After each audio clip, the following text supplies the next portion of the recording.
নূরের নবী বলেন ক্বালা রাসূলুল্লাহ সাল্লাল্লাহু তাআলা আলাইহি ওয়াসাল্লাম আল মুসলিমু মান সালিমাল মুসলিমুনা মিন লিসানিহি ওয়া ইয়াদিহি। দয়াল নবী বলেন মুসলমান তাকেই বলে যেই মুসলমান একজন আরেকজনের পক্ষ থেকে মুসলমান, তার হাতের দ্বারা, তার জবানের দ্বারা, তার কাজের দ্বারা যেন কেউ কষ্ট না পায়, মুসলমান তাকেই বলে। আপনি মুসলমান, আপনার হাত দ্বারা কেউ কষ্ট পেতে পারবে না, আপনার জবান দ্বারা কেউ কষ্ট পেতে পারবে না, আপনার কাজের দ্বারা কেউ কষ্ট পেতে পারবে না। যদি কষ্ট পায় আপনি প্রকৃত মুসলমান হতে পারবেন না, আমি প্রকৃত মুসলমান হতে পারবো না। কথা বলেন ঠিক কিনা? আমার নবীর ইসলাম কেমন খুব খেয়াল করে শোনেন। আমার নবী রাহমাতুল লিল আলামিন কেমন।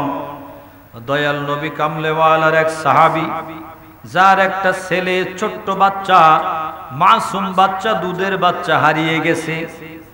দুধের বাচ্চা দুধ পান করে, ছোট বাচ্চা হারিয়ে গেছে। এই বাচ্চারে খুঁজে পায় না সাহাবী। বাচ্চা খোঁজার জন্য চারদিকে দৌড়াদৌড়ি। মা খুঁজে খুঁজে বেহুশ হয়ে গেছে বাচ্চার মায়ায় মহব্বতে। এরকম ছোট্ট শিশু হারিয়ে গেলে মা বাবার মন কি স্থির থাকতে পারে? কথা বলেন, থাকতে পারে? হঠাৎ করে বাচ্চা হারানো বেদনায় মা বেহুশ হয়ে আছে, আর বাবা খুঁজতে খুঁজতে হয়রান পেরেশান। ওই বাবা চিন্তায় পড়ে গেলেন, আমার সন্তান তো খুঁজে পাই না। হঠাৎ আইডিয়া আসলো, বুদ্ধি আসলো মাথায়, আমি সারাদিন এদিক ওদিক খুঁজে তো লাভ হবে না, আমি যার কাছে গেলেই বলতে পারবেন আমার সন্তান কোথায়, তিনি তো আমার নবী রাহমাতুল লিল আলামিন। আমার নবীর এই জ্ঞান আছে না নাই? কি কোথায় আছে না আছে এই খবর আমার নবীর কাছে আছে না নাই? আল্লাহর হাবিব বলেন ক্বালা রাসূলুল্লাহ সাল্লাল্লাহু তাআলা আলাইহি ওয়াসাল্লাম উতিতু মাফাতিহাস সামাওয়াতি ওয়াল আরদ উতিতু মাকালিদাস সামাওয়াতি ওয়াল আরদ। আল্লাহর হাবিব বলেছেন আমি রাসূলের কাছে আমার আল্লাহ তাআলা একবারে প্রকাশ্য অপ্রকাশ্য সকল ধনভাণ্ডারের চাবি আমি রহমতের নবীর হাতে আমার আল্লাহ দিয়ে দিয়েছেন। সুবহানাল্লাহ। সব খবর আমার নবীর দরবারে আছে না নাই? কথা বলেন আছে না নাই? ইমানদার চিৎকার করে বলেন আছে না নাই? আমার নূরের নবীর কাছে সব খবর আছে। এটা বিশ্বাস না করলে নামাজ পড়েও কোনো লাভ হবে না। কথা বলেন ঠিক কিনা? আমার রহমতের নবীকে সর্বগুণে মানতে হবে, যাররা পরিমাণ এদিক ওদিক করা যাবে না। আমার রহমতের নবী, নবীর আওলাদকে যদি কেউ সামান্য পরিমাণ অবহেলা করে, ঈমান থাকবে না, থাকবে না, থাকবে না। কথা বলেন ঠিক কিনা? আমার ভাইয়েরা, আমার বাবারা, সাহাবীর মনে মনে উদ্রেক হলো, চিন্তা আসলো, আইডিয়া আসলো।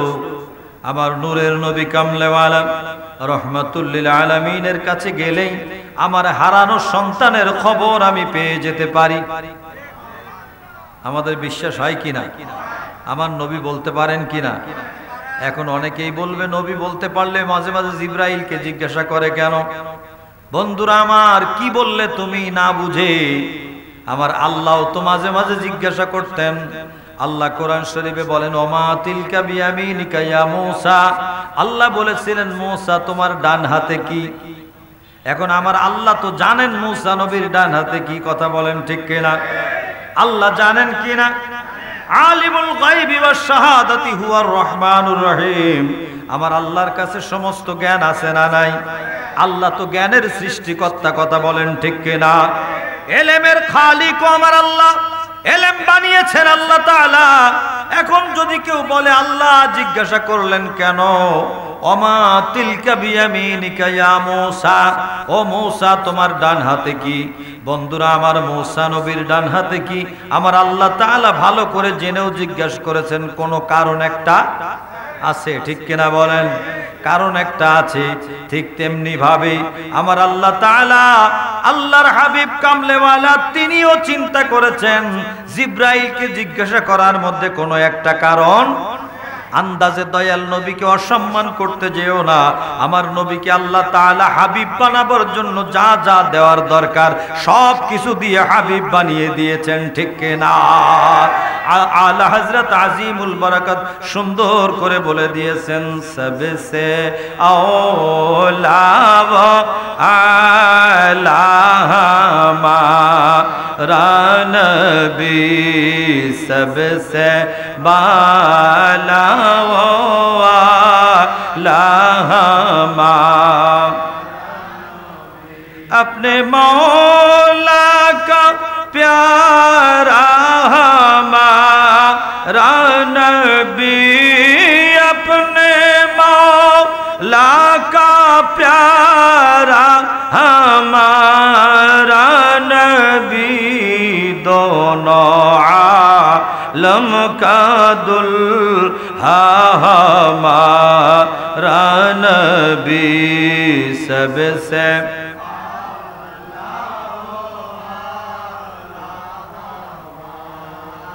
আল্লাহর হাবিব আমাদের দরুদ শরীফ শোনেন এবং দেখেন, এই বিশ্বাস আমাদের আছে না নাই? কারণ হলো আমার আপনার নবী জিন্দা নবী, হায়াতুন নবী, ঠিক কিনা? আল্লাহর হাবিব ইন্তেকালের পরেও জিন্দা, ইন্তেকালের পরেও। অনেকে দয়াল নবীর শানে বেয়াদবি করে বলে গায়ের জোরে যে আমার নবী নাকি মরে মাটির সাথে মিশে গেছে। আফসোস, দুঃখ লাগে। দয়াল নবীর শানে এ ধরনের কথা বলতে একটু কষ্ট লাগে না? জবানেও তাদের বাধে না, শুধু বলে নাই, কিতাবের মধ্যে লিখেও দিয়েছে। কিন্তু আল্লাহ তাআলা বলেছেন ইন্নাকা মাইয়িতুন ওয়া ইন্নাহুম মাইয়িতুন। আমাদের ইন্তেকাল আল্লাহর হাবিবের ইন্তেকাল একরকম নয়। আল্লাহর হাবিব বলেছেন আল আম্বিয়া ওয়া আহইয়াউন ফি কুবুরিহিম ওয়া ইউসাল্লুন ওয়া ইউরযাকুন। নবীগণ আপন আপন রওজা শরীফে জিন্দা, সেখানে তিনারা নামাজ আদায় করেন, আল্লাহ প্রদত্ত রিজিক ওনারা খান। সুবহানাল্লাহ বলেন। এই বিশ্বাস, এই ভক্তি, এই মহাব্বত রাখতে হবে যে আমার আপনার নবী জিন্দা নবী, হায়াতুন নবী। আল্লাহর দেওয়া ক্ষমতা বলে তিনি সর্বত্র সবখানে উপস্থিত হওয়ার ক্ষমতা রাখেন।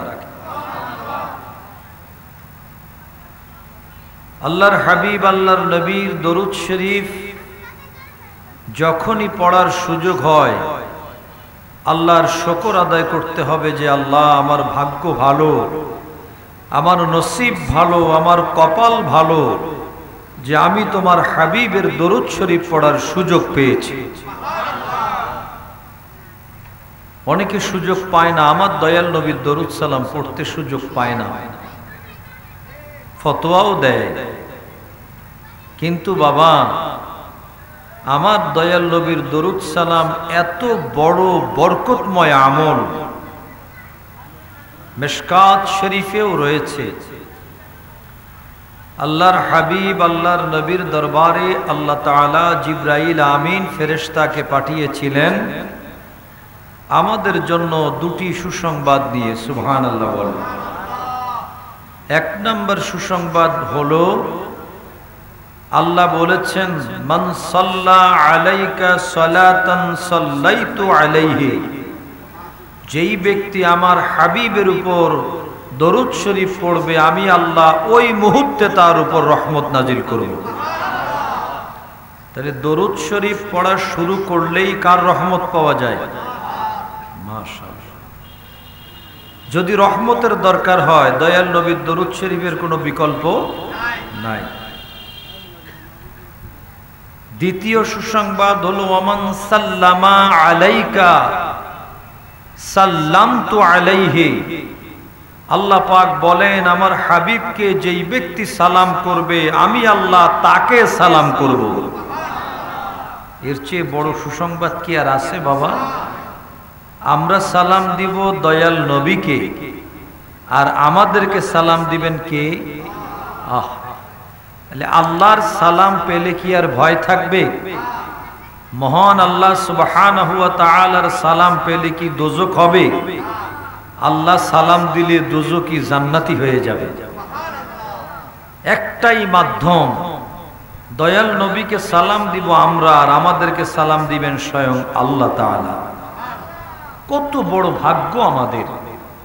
এবং যিনি আমার নবীকে সালাম দেন তিনি কত বড় তকদিরওয়ালা, কপালওয়ালা, ভাগ্যওয়ালা, যে আমরা সালাম দিব দয়াল নবীকে আর আমাদেরকে সালাম দিবেন স্বয়ং আল্লাহ তাআলা।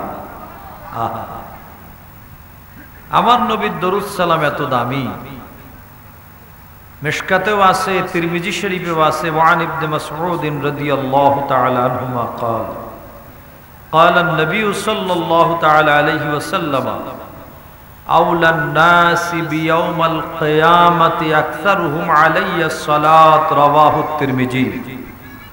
আল্লাহর হাবিব বলেন, যেই উম্মত আমার উপরে বেশি বেশি দরুদ শরীফ পড়বে কিয়ামতের ময়দানে সেই উম্মত আমার বেশি কাছে থাকবে। দরুদ শরীফ যার বেশি সে দয়াল নবীর কাছাকাছি থাকতে পারবে বেশি। দরুদ শরীফ যার কম সে আমার নবী থেকে দূরে। আমরা কি দয়াল নবীর কাছাকাছি থাকতে চাই না? আমার নবীকে কাছে পেতে চাই না?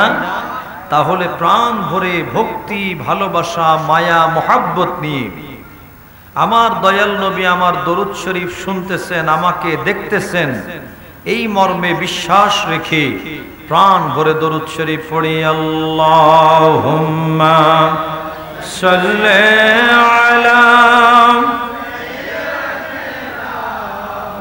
মাওলানা মুহাম্মদ ওয়া আলা আলি মাওলানা হুব্বে রাসূল खुदा जिस दिल में हासिल नहीं, लाखों मोमिन हो मगर ईमान में कामिल नहीं। अल्लाहुम्मा सल्ले अला माशाअल्लाह मुहम्मद व अला आलि सय्यदना।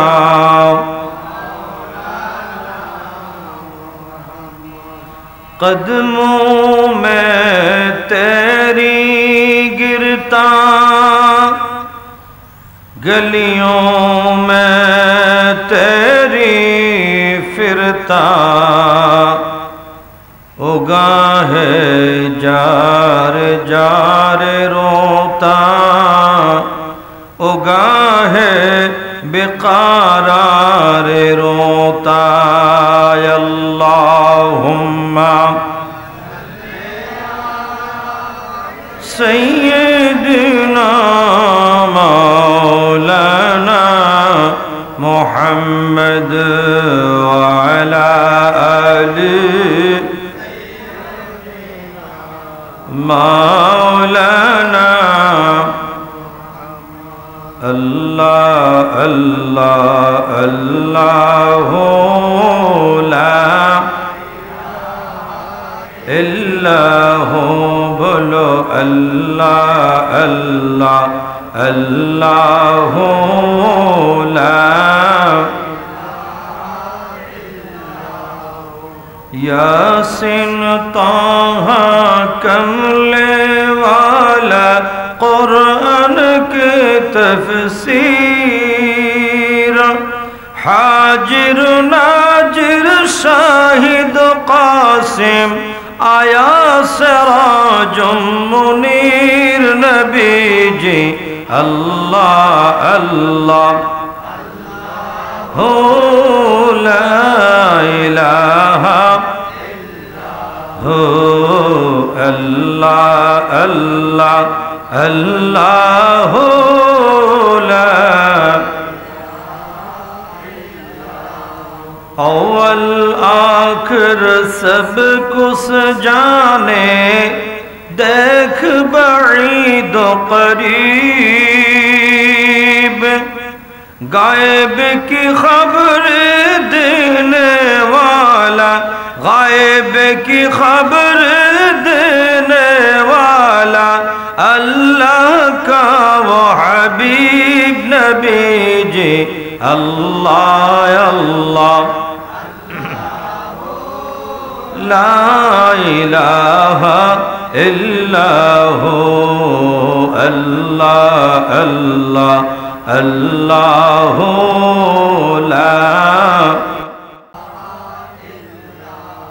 لا الہ الا اللہ محمد رسول اللہ صلی اللہ تعالی علیہ وآلہ وسلم۔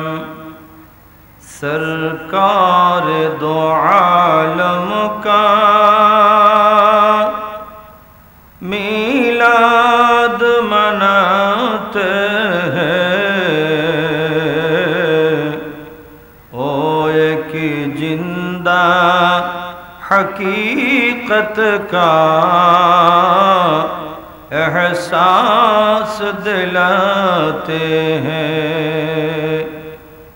غوث العجم بمنے بے سر و ساما مدد، قبلہ دی مدد کعبہ و امام مدد۔ পবিত্র ঈদ মিলাদুন নবী সাল্লাল্লাহু তাআলা আলাইহি ওয়া আলিহি ওয়াসাল্লাম ও ফাতিহা ইয়াজদাহাম উপলক্ষে আয়োজিত দুদিন ব্যাপী ৪৬তম আজিমুশান সুন্নি সম্মেলন 2025-এর আজকের সুযোগ্য সভাপতি মোহতারামুল মাকাম ওয়াজিবুল এহতারাম আলহাজ এস.এম. আবুল কাশেম সাহেব, সভাপতি খন্দকার পাড়া বাইতুস সালাত জামে মসজিদ আলীপুর হাটহাজারী পৌরসভা চট্টগ্রাম, মেহমান আলা যিনি আমার পরে আপনাদের সামনে নুরানি তাকরীর পেশ করবেন, আন্তর্জাতিক খ্যাতি সম্পন্ন মুফাসসির কোরআন পীর তরিকাত হযরতুল হাজ আল্লামা আবুল কাসেম নূরি মদ্দজিল্লুল আলী, চেয়ারম্যান আঞ্জুমান রাজবিয়া নুরিয়া ট্রাস্ট বাংলাদেশ। আজকের এই মাহফিলের মোহতারাম প্রধান অতিথি জনাব মোহাম্মদ ইউনুস খন্দকার সাহেব, সাবেক সভাপতি Alipur Rahmani school and college. মাহফিলের প্রধান বক্তা হযরত মাওলানা মোহাম্মদ বুরহান রেজা আল কাদরি সাহেব মদ্দজিল্লুল আলী, খতিব মুকররম খন্দকার পাড়া বাইতুস সালাত জামে মসজিদ আলীপুর হাটহাজারী পৌরসভা চট্টগ্রাম।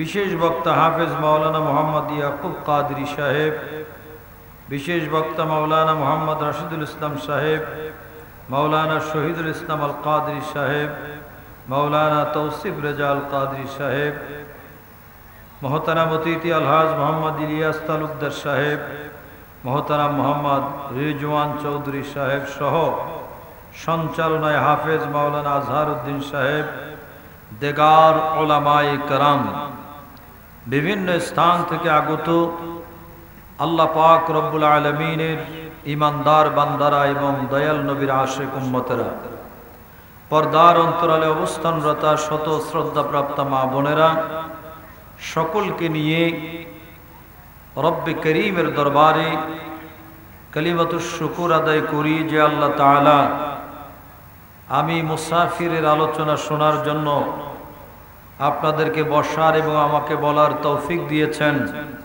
সেই রব্বে করিমের দরবারে শুকর ও সুজুদ আদায় করি। একটা জবান বন্ধ রাখবেন না, মহব্বতে বলুন আলহামদুলিল্লাহ। আমার সাথে বলুন হামদান কাসীরান তাইয়িবান মুবারাকান ফীহি। আল্লাহর হাবিব সরকার দো আলম, সরদার দো আলম, নূর মুজস্সম রসুল আকরাম সাল্লাল্লাহু তাআলা আলাইহি ওয়াসাল্লামার বারগাহে অসংখ্য দরুদ ও সালামের হাদিয়া পেশ করছি, আল্লাহ তাআলা কবুল করুন, আমিন।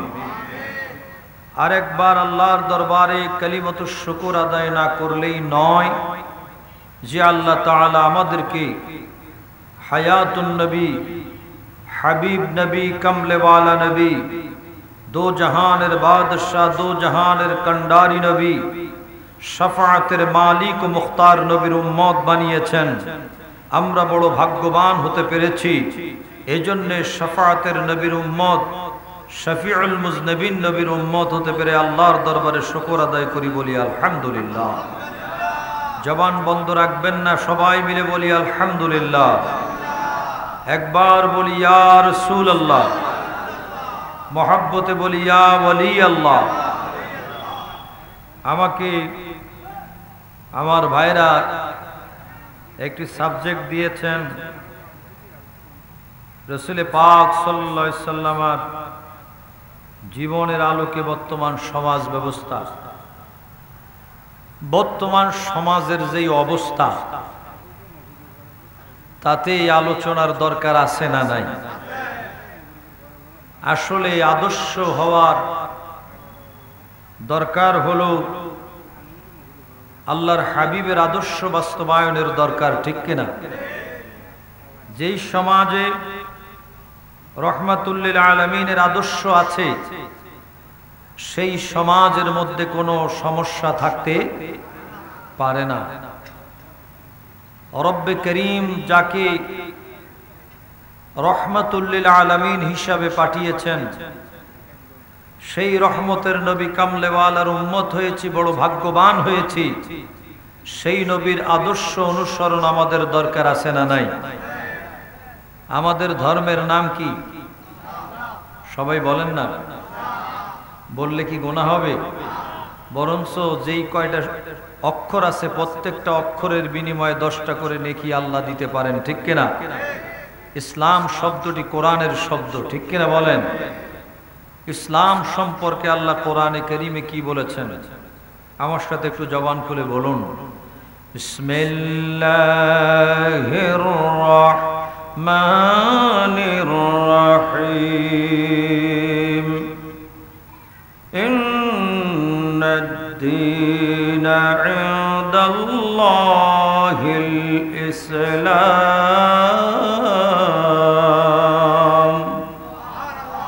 বলেন আল্লাহু আকবার। कुरान शरीफ ऐसे ना नहीं।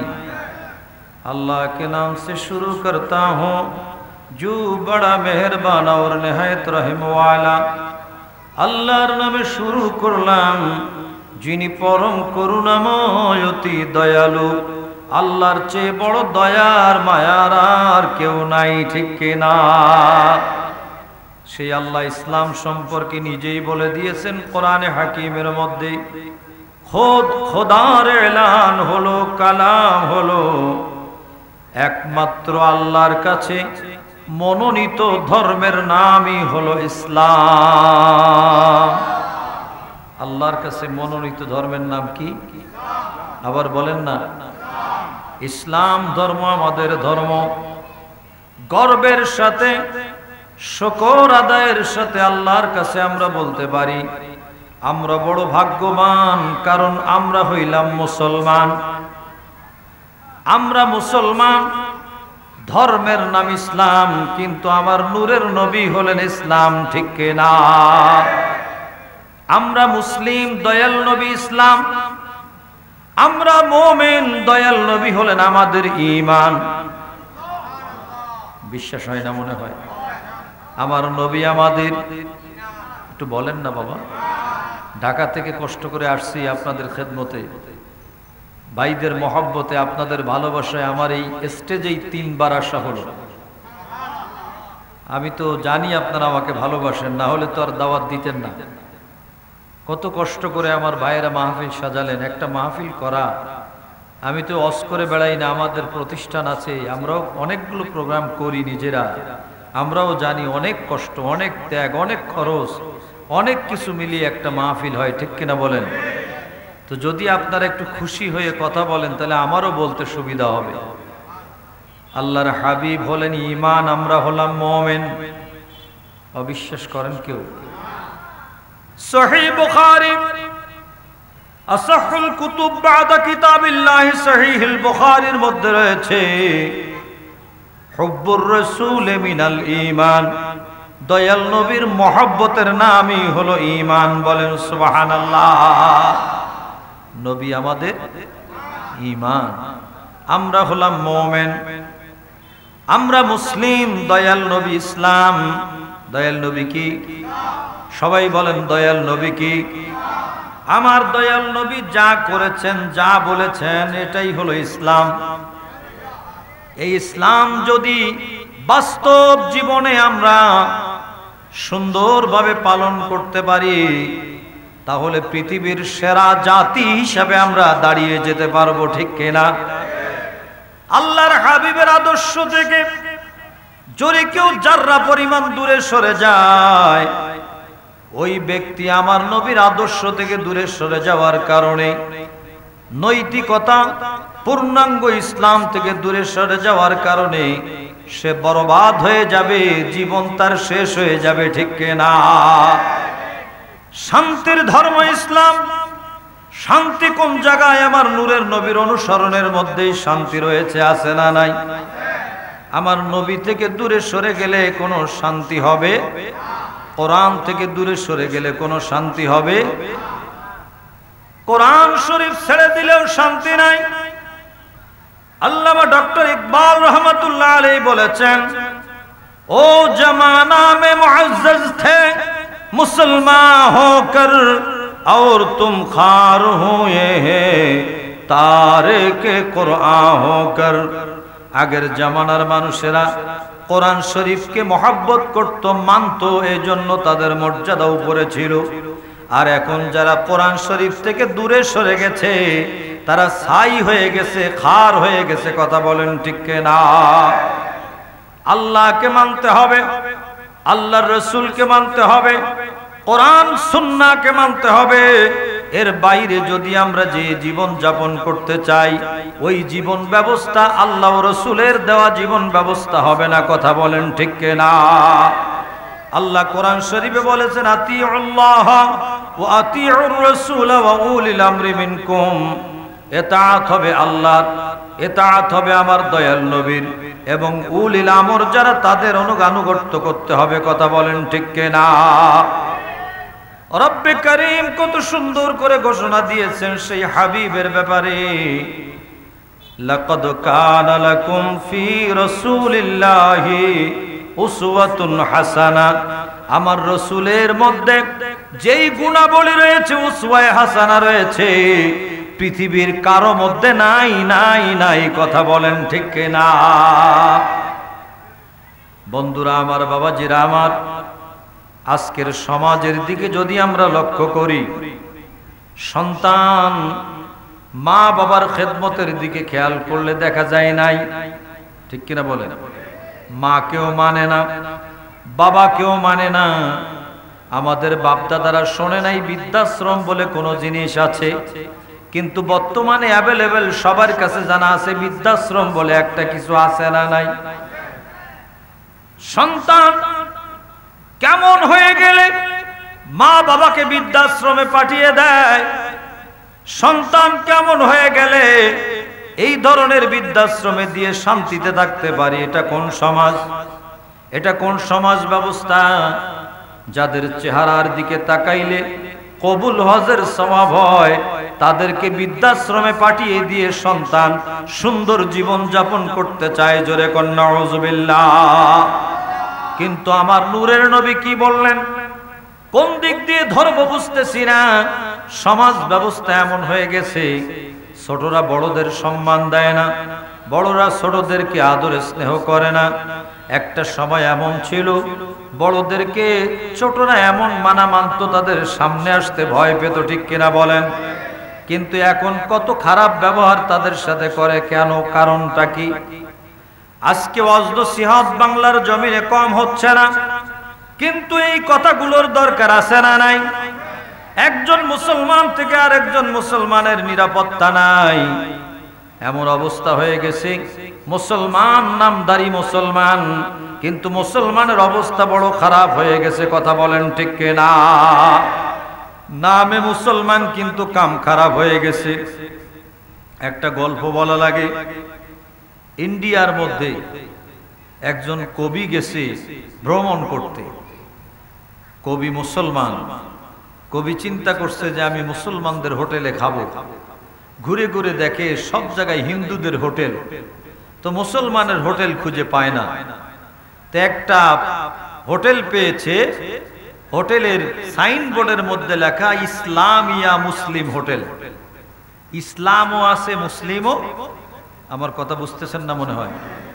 আমার ভাষা বোঝেন তো? আই বেগুন বুঝি কন্যারি। আমাদের মাদ্রাসার অফিসটা তো পুরা চট্টগ্রামেরই অফিস, কারণ প্রিন্সিপাল চট্টগ্রামের, ভাইস প্রিন্সিপালের বাড়ি কুমিল্লা, তারপরে তিনি ভাষা বলেন চট্টগ্রামের, হেড মুহাদ্দিস চট্টগ্রামের, তারপরে হেড মুফতি যিনি তিনি চট্টগ্রামের, অধিকাংশ শিক্ষক চট্টগ্রামের। পুরা একসাথে বসলে আর বাংলা ভাষা হয় না, চট্টগ্রাম দিয়েই শুরু হয়ে যায়।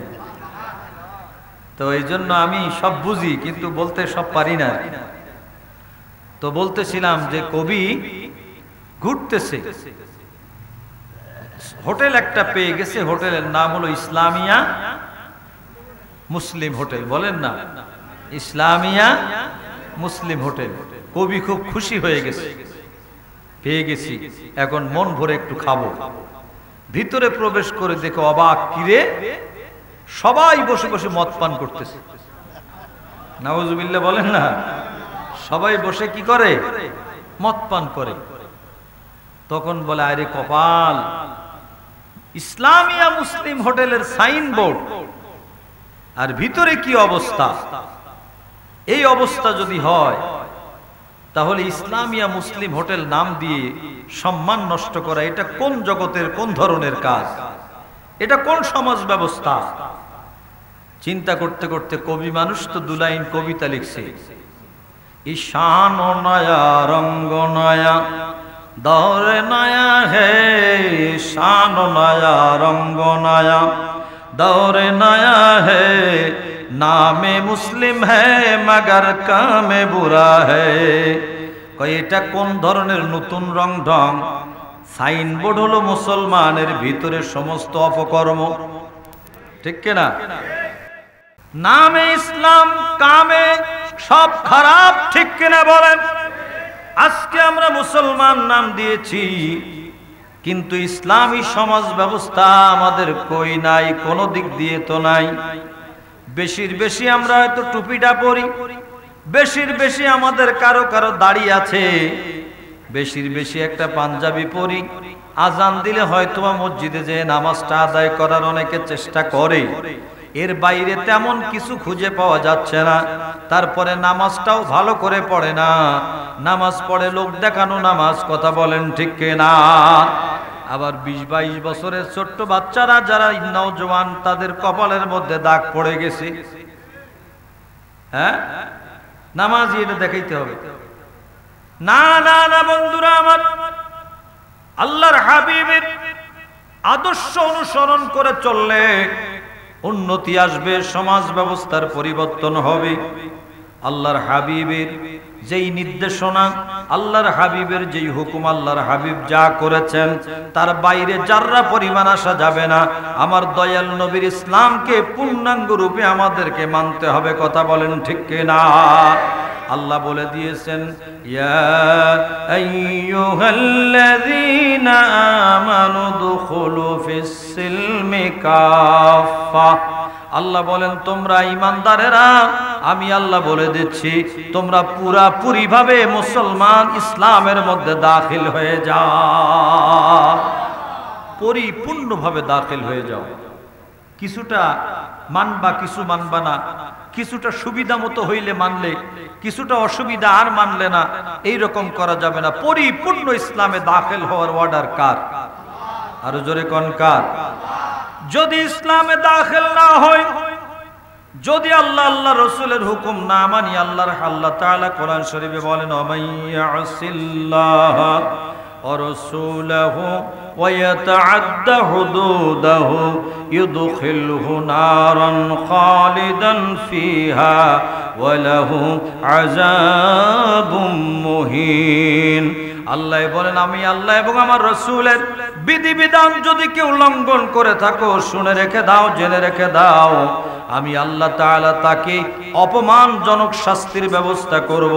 এখন আমরা আল্লাহর হুকুম না মানলে আমার আল্লাহর পক্ষ থেকে শাস্তি আসবে কিনা? নূরের নবী বলেন ক্বালা রাসূলুল্লাহ সাল্লাল্লাহু তাআলা আলাইহি ওয়াসাল্লাম আল মুসলিমু মান সালিমাল মুসলিমুনা মিন লিসানিহি ওয়া ইয়াদিহি।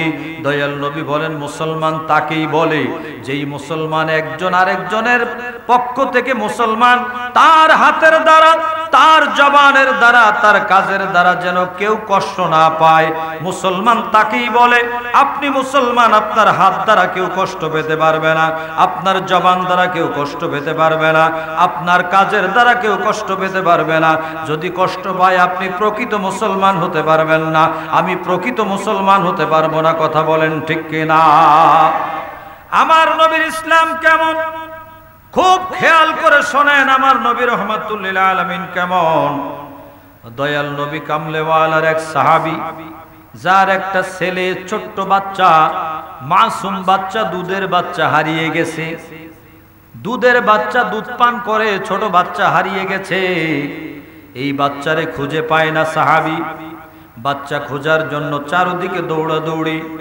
মা খুঁজে খুঁজে বেহুশ হয়ে গেছে বাচ্চার মায়ায় মহব্বতে। এরকম ছোট্ট শিশু হারিয়ে গেলে মা বাবার মন কি স্থির থাকতে পারে? কথা বলেন, থাকতে পারে? হঠাৎ করে বাচ্চা হারানো বেদনায় মা বেহুশ হয়ে আছে, আর বাবা খুঁজতে খুঁজতে হয়রান পেরেশান। ওই বাবা চিন্তায় পড়ে গেলেন, আমার সন্তান তো খুঁজে পাই না। হঠাৎ আইডিয়া আসলো, বুদ্ধি আসলো মাথায়, আমি সারাদিন এদিক ওদিক খুঁজে তো লাভ হবে না, আমি যার কাছে গেলেই বলতে পারবেন আমার সন্তান কোথায়, তিনি তো আমার নবী রাহমাতুল লিল আলামিন। আমার নবীর এই জ্ঞান আছে না নাই? কি কোথায় আছে না আছে এই খবর আমার নবীর কাছে আছে না নাই? আল্লাহর হাবিব বলেন ক্বালা রাসূলুল্লাহ সাল্লাল্লাহু তাআলা আলাইহি ওয়াসাল্লাম উতিতু মাফাতিহাস সামাওয়াতি ওয়াল আরদ উতিতু মাকালিদাস সামাওয়াতি ওয়াল আরদ। আল্লাহর হাবিব বলেছেন আমি রাসূলের কাছে আমার আল্লাহ তাআলা একবারে প্রকাশ্য অপ্রকাশ্য সকল ধনভাণ্ডারের চাবি আমি রহমতের নবীর হাতে আমার আল্লাহ দিয়ে দিয়েছেন। সুবহানাল্লাহ। সব খবর আমার নবীর দরবারে আছে না নাই? কথা বলেন আছে না নাই? ইমানদার চিৎকার করে বলেন আছে না নাই? আমার নূরের নবীর কাছে সব খবর আছে। এটা বিশ্বাস না করলে নামাজ পড়েও কোনো লাভ হবে না। কথা বলেন ঠিক কিনা? আমার রহমতের নবীকে সর্বগুণে মানতে হবে, যাররা পরিমাণ এদিক ওদিক করা যাবে না। আমার রহমতের নবী, নবীর আওলাদকে যদি কেউ সামান্য পরিমাণ অবহেলা করে, ঈমান থাকবে না, থাকবে না, থাকবে না। কথা বলেন ঠিক কিনা? আমার ভাইয়েরা, আমার বাবারা, সাহাবীর মনে মনে উদ্রেক হলো, চিন্তা আসলো, আইডিয়া আসলো। আমার নূরের নবী কামলেওয়ালা রাহমাতুল লিল আলামিনের কাছে গেলেই আমার হারানো সন্তানের খবর আমি পেয়ে যেতে পারি। আমাদের বিশ্বাস হয় কিনা? আমার নবী বলতে পারেন কিনা? এখন অনেকেই বলবে নবী বলতে পারলে মাঝে মাঝে জিবরাইলকে জিজ্ঞাসা করে কেন? বন্ধুরা আমার, কি বললে তুমি না বুঝে? আমার আল্লাহ তো মাঝে মাঝে জিজ্ঞাসা করতেন। আল্লাহ কোরআন শরীফে বলেন ওমা তিলকা বিয়ামিনিকা ইয়া মূসা। আল্লাহ বলেছিলেন মূসা তোমার ডান হাতে কি? এখন আমার আল্লাহ তো জানেন মূসা নবীর ডান হাতে কি। কথা বলেন ঠিক কিনা? আল্লাহ জানেন কিনা? আলিমুল গায়বি ওয়াশ শাহাদাতি হুয়ার রহমানুর রহিম। আমার আল্লাহর কাছে সমস্ত জ্ঞান আছে না নাই? আল্লাহ তো জ্ঞানের সৃষ্টিকর্তা। কথা বলেন ঠিক কিনা? এলেমের খালিক আমার আল্লাহ, এলেম বানিয়েছেন আল্লাহ তাআলা।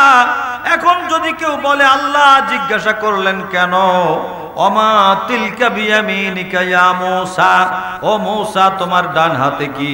বন্ধুরা আমার, মূসা নবীর ডান হাতে কি আমার আল্লাহ তাআলা ভালো করে জেনেও জিজ্ঞাসা করেছেন, কোনো কারণ একটা আছে। ঠিক কিনা বলেন? কারণ একটা আছে।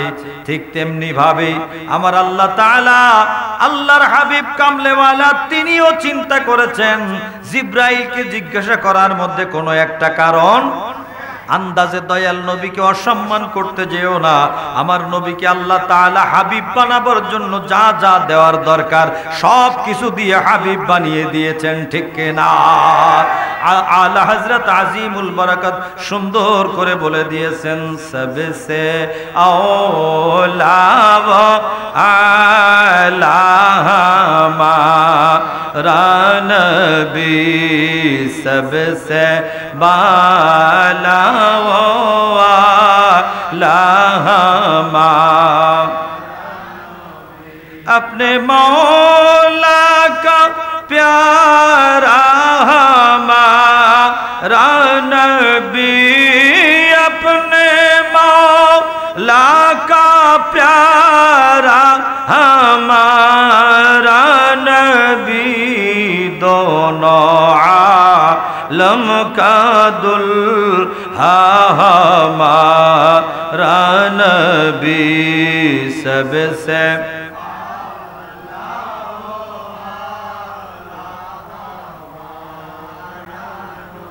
ওই নবীকে ছোট করে দেখা যাবে। সাহাবী দয়াল নবীর কাছে দৌড়ে চলে আসলেন। কি হারিয়েছে? মাশাআল্লাহ, ছেলে হারিয়ে গেছে। সাহাবী দয়াল নবীর দরবারে দয়াল নবীর দরবারে চলে আসলেন।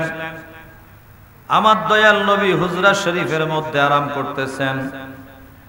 যার ছেলে হারিয়েছে ওই সাহাবীর চেহারার মধ্যে দেখলেই তো এক বিব্রতকর অবস্থা। আসা মাত্রই অন্যান্য সাহাবায়ে কেরাম যারা ছিলেন ওনারা বললেন, ভাইরে তোমার চেহারার মধ্যে এমন অবস্থা দেখা যাচ্ছে, তুমি বড় এমন একটা পেরেশান অবস্থায় এসেছো, মনে হচ্ছে তোমার চেহারায় তো প্রকাশ পাচ্ছে। সাহাবী বলল, ভাইরা আমি আসলেই পেরেশান, সকাল থেকে আমার কলিজার টুকরা সন্তানটাকে পাই না। আমার আদরের সন্তান কোথায় হারিয়ে গেছে আমরা পাচ্ছি না, তার মা বেহুশ হয়ে আছে। চিন্তা করলাম এই সন্তান পেতে হলে দয়াল নবীর দরবার ছাড়া আর যাওয়ার কোনো জায়গা নাই। মায়ার নবী কামলেওয়ালা যদি বলে দেন তাহলে বলতে পারেন, এজন্য দয়াল নবীর দরবারে আমার ছেলের সন্তানের জন্য আমি হাজির হয়েছি। বন্ধুরা আমার, বাবাজিরা আমার, আল্লাহর হাবিব কামলেওয়ালা হুজরা শরীফের মধ্যে এই কথা শুনে সাহাবায়ে কেরামের মধ্যে একজন বলে উঠলেন, ভাই টেনশন করো না, তোমার ছেলেকে অমুক জায়গায় আমি বাচ্চাদের সাথে খেলতে দেখে এসেছি। আর একটু জোরে কোন, অমুক জায়গায় তোমার ছেলেকে আমি অন্যান্য বাচ্চাদের সাথে খেলতে দেখে এসেছি, তুমি সেখানে গেলেই মনে হয় পেতে পারো, আমি দেখে এসেছি। বলে, ভাই তুমি আমার বাচ্চা কি চেনো? বলে, হ্যাঁ ভালো করে চিনি, আমি দেখে এসেছি। আমি আরো মনে করলাম যে এখানে কে বাচ্চাটারে খেলতে আনলো। ওই সাহাবী বাচ্চা খেলতেছে খবর পেয়ে এখন খুশি না বেজার? একটু বড় করে কোন। এখন এই ছেলেটা পাওয়ার জন্য বাবা দৌড় দিয়েছে, সাহাবী দৌড় দিয়েছে। সুবহানাল্লাহ বলেন। যেই দৌড় দিয়েছে, কথাগুলো খেয়াল করে শুনবেন, ছেলে পাওয়ার জন্য দরবারের সালত ছেড়ে যেই দৌড় দিয়েছে, পিছন দিক থেকে আস্তে করে দয়াল নবী হুজরা শরীফের পর্দা উঠাইয়া সাহাবায়ে কেরামদের মধ্যে তাশরীফ এনেছেন। সাহাবীও দৌড় দিয়েছে, দয়াল নবীও পর্দা খুলে সাহাবায়ে কেরামের সামনে হাজির। এসেই বললেন, সাহাবায়ে কেরামেরা, আমার দৌড় দেওয়া এই সাহাবীটাকে, ছেলে হারানো সাহাবীটাকে এখানে আসতে বলো, তাকে ডাক দাও, ডাক দাও। তাকে আরেকজন সাহাবী পিছ থেকে আমার নবীর হুকুম শুনে ওয়ার্ডার পেয়ে দৌড় দিল। দৌড় দিয়ে বলল, ভাই দাঁড়াও দাঁড়াও দাঁড়াও, যাইও না, আল্লাহর হাবিব তোমাকে ডাক দিয়েছেন। এখন সাহাবায়ে কেরামের দিকে তাকিয়ে দেখুন, দয়াল নবী কামলেওয়ালার সাহাবী দয়াল নবীর প্রেমে কেমন পাগল। দেরি না করে ছেলের মায়ায় দৌড়াইতে দৌড়াইতে সামনে যাচ্ছেন। খুব দ্রুত গতিতে সামনে যাচ্ছেন। এখন আমার নবীর ডাক হয়েছে, ডাক পড়েছে বলে ওই বেগে দ্রুত গতিতে পিছন দিকে ব্যাক করলেন। বড় করে বলেন সুবহানাল্লাহ। কোরআন শরীফের মধ্যে আছে ইস্তাজিবু লিল্লাহি ওয়ালির রাসূল ইজা দাআকুম। আল্লাহ রাসূলের পক্ষ থেকে যখন ডাক আসবে তখন আর পিছনে তাকানো যাবে না, দৌড়াইতে হবে।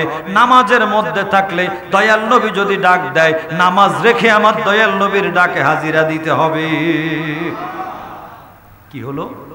সাহাবী আবার ব্যাক করলো, দৌড়ে চলে আসলো। আসার সাথে সাথে দয়াল নবী কামলেওয়ালা রহমাতুল লিল আলামিন আকা মাওলা তাজদার মদিনা নূরের নবী হায়াতুন নবী বললেন, সাহাবী রে, তুমি যেই জায়গায় তোমার ছেলের জন্য যাচ্ছ, ছেলে হারিয়েছে বলে যেই জায়গায় ছেলের খোঁজের জন্য যাচ্ছ, আমি রাসূল বলে দিচ্ছি তোমার ছেলে ওই জায়গায় আছে।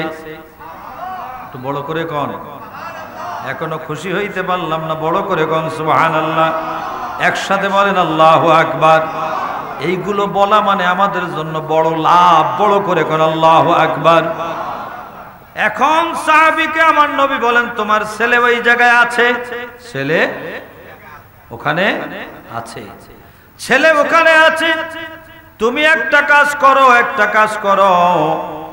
ও সাহাবী রে, তোমাকে ডাকলাম, তুমি আস্তে ধীরে যাও, পেরেশান হইও না, আস্তে ধীরে চলে যাও। আমি জানি তুমি ওখানে যাওয়ার পরে সারাদিন বাচ্চাটা খুঁজে পাও নাই, এই বাচ্চাটা তুমি বুকের মধ্যে উঠিয়ে নিবে, ঠিক কিনা বলেন? স্বাভাবিক, তাই না? সারাদিন যে বাচ্চা খুঁজে পায় নাই, এই বাচ্চা পাওয়ার জন্য কি করবে? বাচ্চাটা বুকের সাথে তুলে নিয়ে চোখে মুখে চুমা দিয়ে আদর করবে।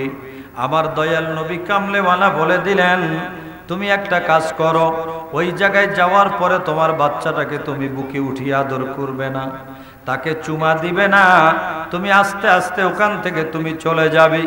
ওখান থেকে বাচ্চার হাত ধরে নিয়ে বাইরে চলে যাবে। বেশ কিছু দূর যে তুমি তোমার বাচ্চাকে বুকের মধ্যে নিয়ে মুখে নিয়ে আদর করবে।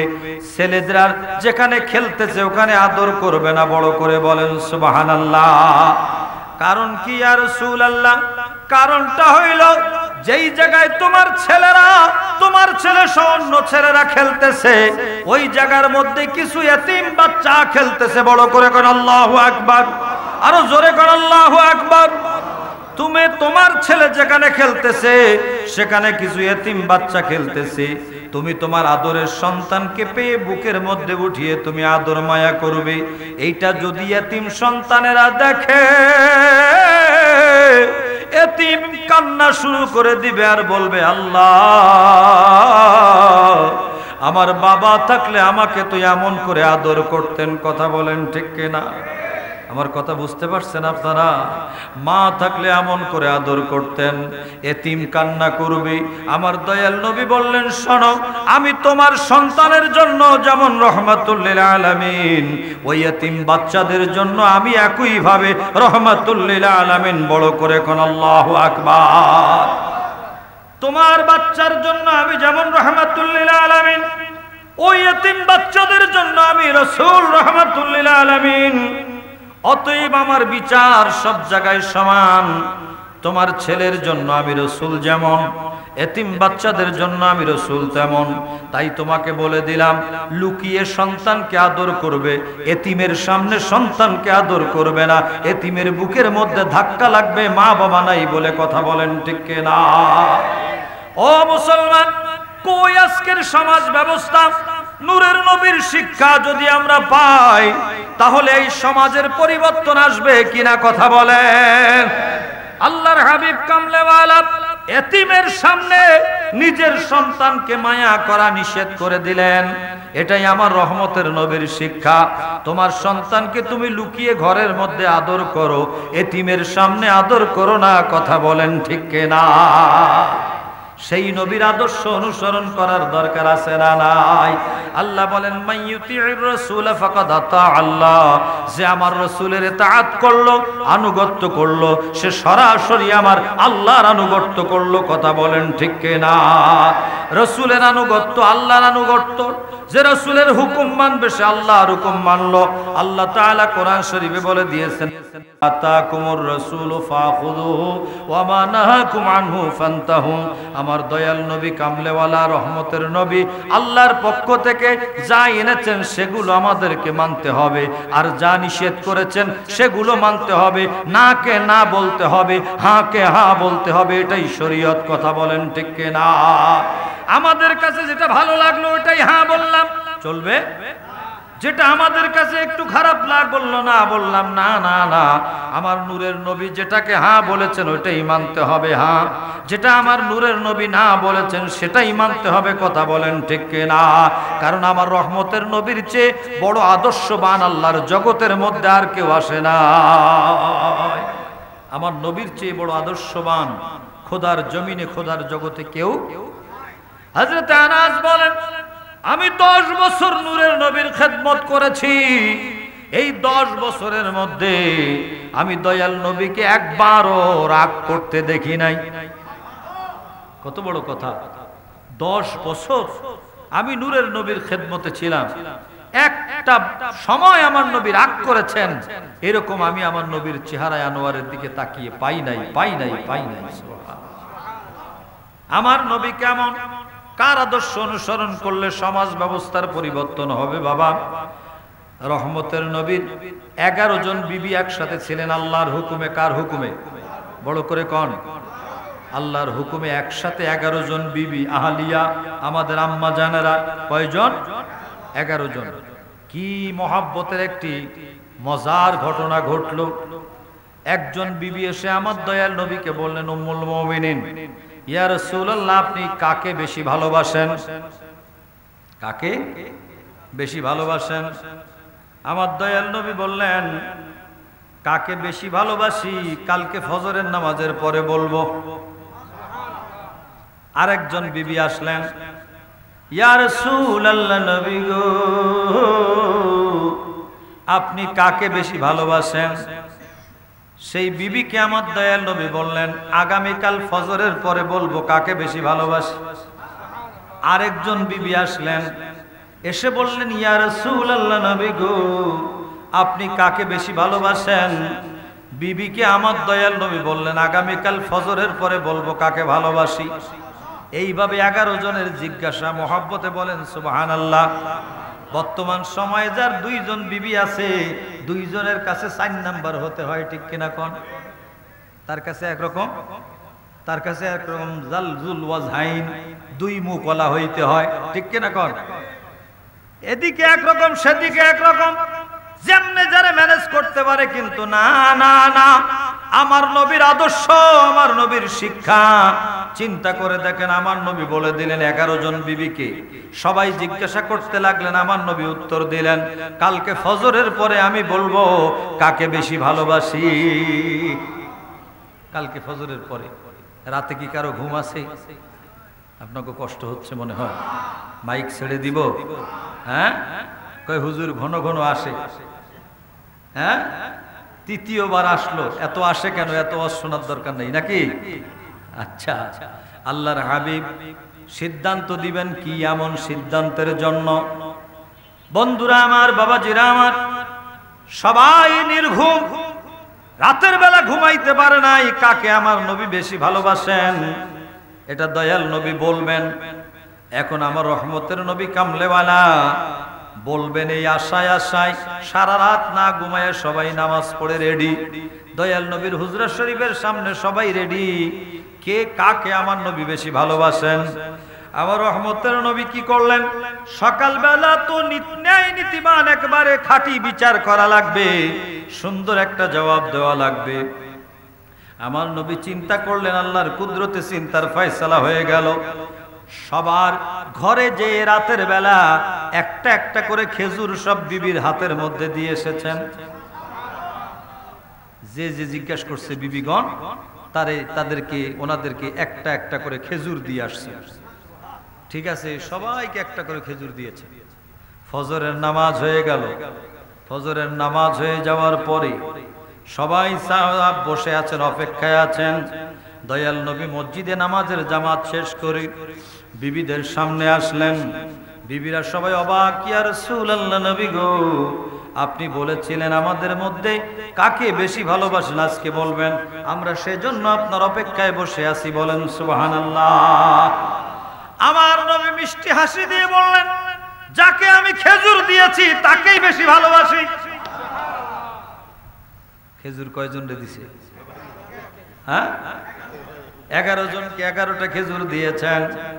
11টা খেজুর দিয়েছেন এবং আমার নবী বললেন, যাকে খেজুর দিয়েছি তাকে সবচেয়ে বেশি ভালোবাসি। এখন একজন বলে আলহামদুলিল্লাহ, আরেকজন বলে আলহামদুলিল্লাহ, আরেকজন বলে আলহামদুলিল্লাহ, আরেকজন বলে আলহামদুলিল্লাহ। কি রে কি হলো? কয় আমাদের তো সবাইকে আমার খেজুর দিছে, আরেকজন কয় আমারে দিছে, আরেকজন কয় আমারে দিছে, আরেকজন কয় আমারে দিছে। কয় আমার নবীর বিচার এমন, যেই বিচারে এক কথার দ্বারা আমার রহমতের নবী সবাইকে জয় করেছেন, তিনি শ্রেষ্ঠ নবী। বড় করে কোন সুবহানাল্লাহ। আদর্শ কার অনুসরণ করবেন? চিন্তা করে দেখেন, 11 জন বিবিকে একটা করে খেজুর দিয়ে 11টা খেজুর দিয়ে জবাব দিয়ে দিলেন, যাকে খেজুর দিয়েছি তাকে সবচেয়ে বেশি ভালোবাসি। 11 জন খুশি হয়ে গেলেন, কেউ নারাজ হতে পারলেন না। তিনি রহমাতুল লিল আলামিন, ঠিক কিনা? বড় করে কোন আল্লাহু আকবার। রহমাতুল লিল আলামিন আকা মাওলা আমাদেরকে যা বলেছেন তার বাইরে চলে গেলে আল্লাহর কাছেও জবাব দেওয়া যাবে না, দয়াল নবীর দরবারে জবাব দেওয়া যাবে না। ইসলাম গ্রহণ করে মুসলমান হয়েছি। মুসলমান শব্দের অর্থ হলো আত্মসমর্পণকারী, ঠিক কিনা বলেন? নিজের মধ্যে কোনো দাম্ভিকতা থাকতে পারবে না, বড়ত্ব থাকতে পারবে না। নিজেকে মাটির সমান খাকে সার মনে করে অনুকরণ করতে হবে আল্লাহ ও রাসূলের। আমার আল্লাহ তাআলার হুকুম, দয়াল নবীর হুকুম অনুসরণ করতে হবে। কথা বলেন ঠিক কিনা? আমি বলতেছিলাম বাবা শুরুতেই, আজকে আমাদের সমাজ ব্যবস্থা কেমন হয়ে গেল। আল্লাহ তাআলা এত শান এত মান মা বাবাকে দেওয়ার পরেও এই সমাজের মা বাবারা বৃদ্ধাশ্রমের মধ্যে যে বসে আছে, ঠিক কিনা বলেন? মিথ্যা কথা বলে বাবা মাকে সাথে নিয়ে বাবাকে সাথে নিয়ে বৃদ্ধাশ্রমে রেখে আসতেছি। কি হলো তোমার? যেই নিয়ামতকে তুমি বৃদ্ধাশ্রমে দিয়ে এসেছো, ওই নিয়ামত এত বড় নিয়ামত, যেই নিয়ামতের দিকে তাকাইলে কবুল হজের সওয়াব হয়ে যায়। বড় করে বলেন সুবহানাল্লাহ। একটা জবান বন্ধ রাখবে না, বড় করে কোন আল্লাহু আকবার। সালাতুন ইয়া রাসূলুল্লাহ হাবিবাল্লাহ আলাইকুম সালাতুন ইয়া রাসূলুল্লাহ আলাইকুম সালামুন ইয়া জিমাজুরি বারামত জান আলম তারহাম ইয়া রাসূলুল্লাহ তারহাম সালাতুন ইয়া রাসূলুল্লাহ।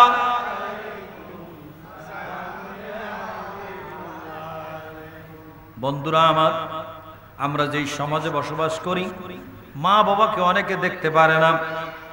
মা বাবা কত কষ্টে আছে, কত কষ্টে জীবন ধারণ করতেছেন, জীবন যাপন করতেছেন। তাদের চিকিৎসা ঠিক মতো দেই না, তাদের কাপড় ঠিক মতো দেই না, তাদের খাবার ঠিক মতো দেই না, কিন্তু আমি আমার পরিবার নিয়ে, সন্তান নিয়ে বড় সুখে আছি। কথা বলেন ঠিক কিনা? এই সমাজ পরিবর্তন করতে হবে। আমার নূরের নবীর অর্ডার মানতে হবে। নূরের নবী বলে দিয়েছেন, হুমা জান্নাতুকা ওয়া নারুকা, তোমার মা তোমার বাবা তোমার জন্য জান্নাত, আবার তোমার জন্য জাহান্নাম। আল্লাহু আকবার বলে, জোরে কোন আল্লাহু আকবার। যদি মা বাবা খুশি, জান্নাত পেয়ে গেলা, মা বাবা নারাজ, তুমি জাহান্নাম পেয়ে যাবে। এজন্য মা বাবাকে খুশি না করতে পারলে ইবাদত বন্দেগী করেও কোনো লাভ হবে না। কথা বলেন ঠিক কিনা? একটা একটা করে সমাজের অবস্থা বলি আর বিবেচনা করি, ব্যাখ্যা করার চেষ্টা করি, বোঝার চেষ্টা করি। এই মাহফিল থেকে যদি একটা মানুষও মা বাবাকে ভালোবাসতে শিখে যায়, এই মাহফিল সার্থক হয়ে যাবে, সফল হয়ে যাবে, ঠিক কিনা? আমি আপনাদেরকে বলে দেই, বেশি লাগবে না, বেশি কথা বলতে হবে না। قال رسول الله صلى الله تعالى عليه وسلم بر الوالدين أفضل من الصلاة والصداقة والصوم والحج والعمرة والجهاد في سبيل الله أكبر محبت বলেন ইয়া রাসূলুল্লাহ। আল্লাহর হাবিব আল্লাহর নবী বলেন, পিতামাতার খেদমত, বিররুল ওয়ালিদাইন আফজালু, আপনার খিদমাতুল ওয়ালিদাইন, ইহসানুল ওয়ালিদাইন, পিতামাতার খিদমত হলো নামাজের চেয়ে, রোজার চেয়ে, হজের চেয়ে, উমরার চেয়ে, জিহাদ ফি সাবিলিল্লাহর চেয়ে, সকল দান সৎকার চেয়ে মা বাবার খিদমতের দাম কোটি কোটি গুণ বেশি। এত আস্তে বললে হবে না, জোরে বলতে হবে সুবহানাল্লাহ। একবার বলেন আল্লাহু আকবার। কত বড় কথা জীবনে শুনছেন কি জানি না, আমি পড়ে অবাক হয়ে গেলাম। ইয়া রাসূলুল্লাহ, কত বড় নিয়ামত মা বাবা। বিররুল ওয়ালিদাইন আফদালু মিনাস সালাতি ওয়াস সাদাকাতি ওয়াস সাওমি ওয়াল হজ্জি ওয়াল উমরাতি ওয়াল জিহাদি ফি সাবিলিল্লাহ। নূরের নবী বলেন, তোমার মা বাবার খেদমত হলো নামাজের চেয়ে, রোজার চেয়ে, হজের চেয়ে, যাকাত দান সৎকার চেয়ে, উমরার চেয়ে, জিহাদ ফি সাবিলিল্লাহর চেয়ে মা বাবার খেদমতের দাম কোটি কোটি গুণ বেশি।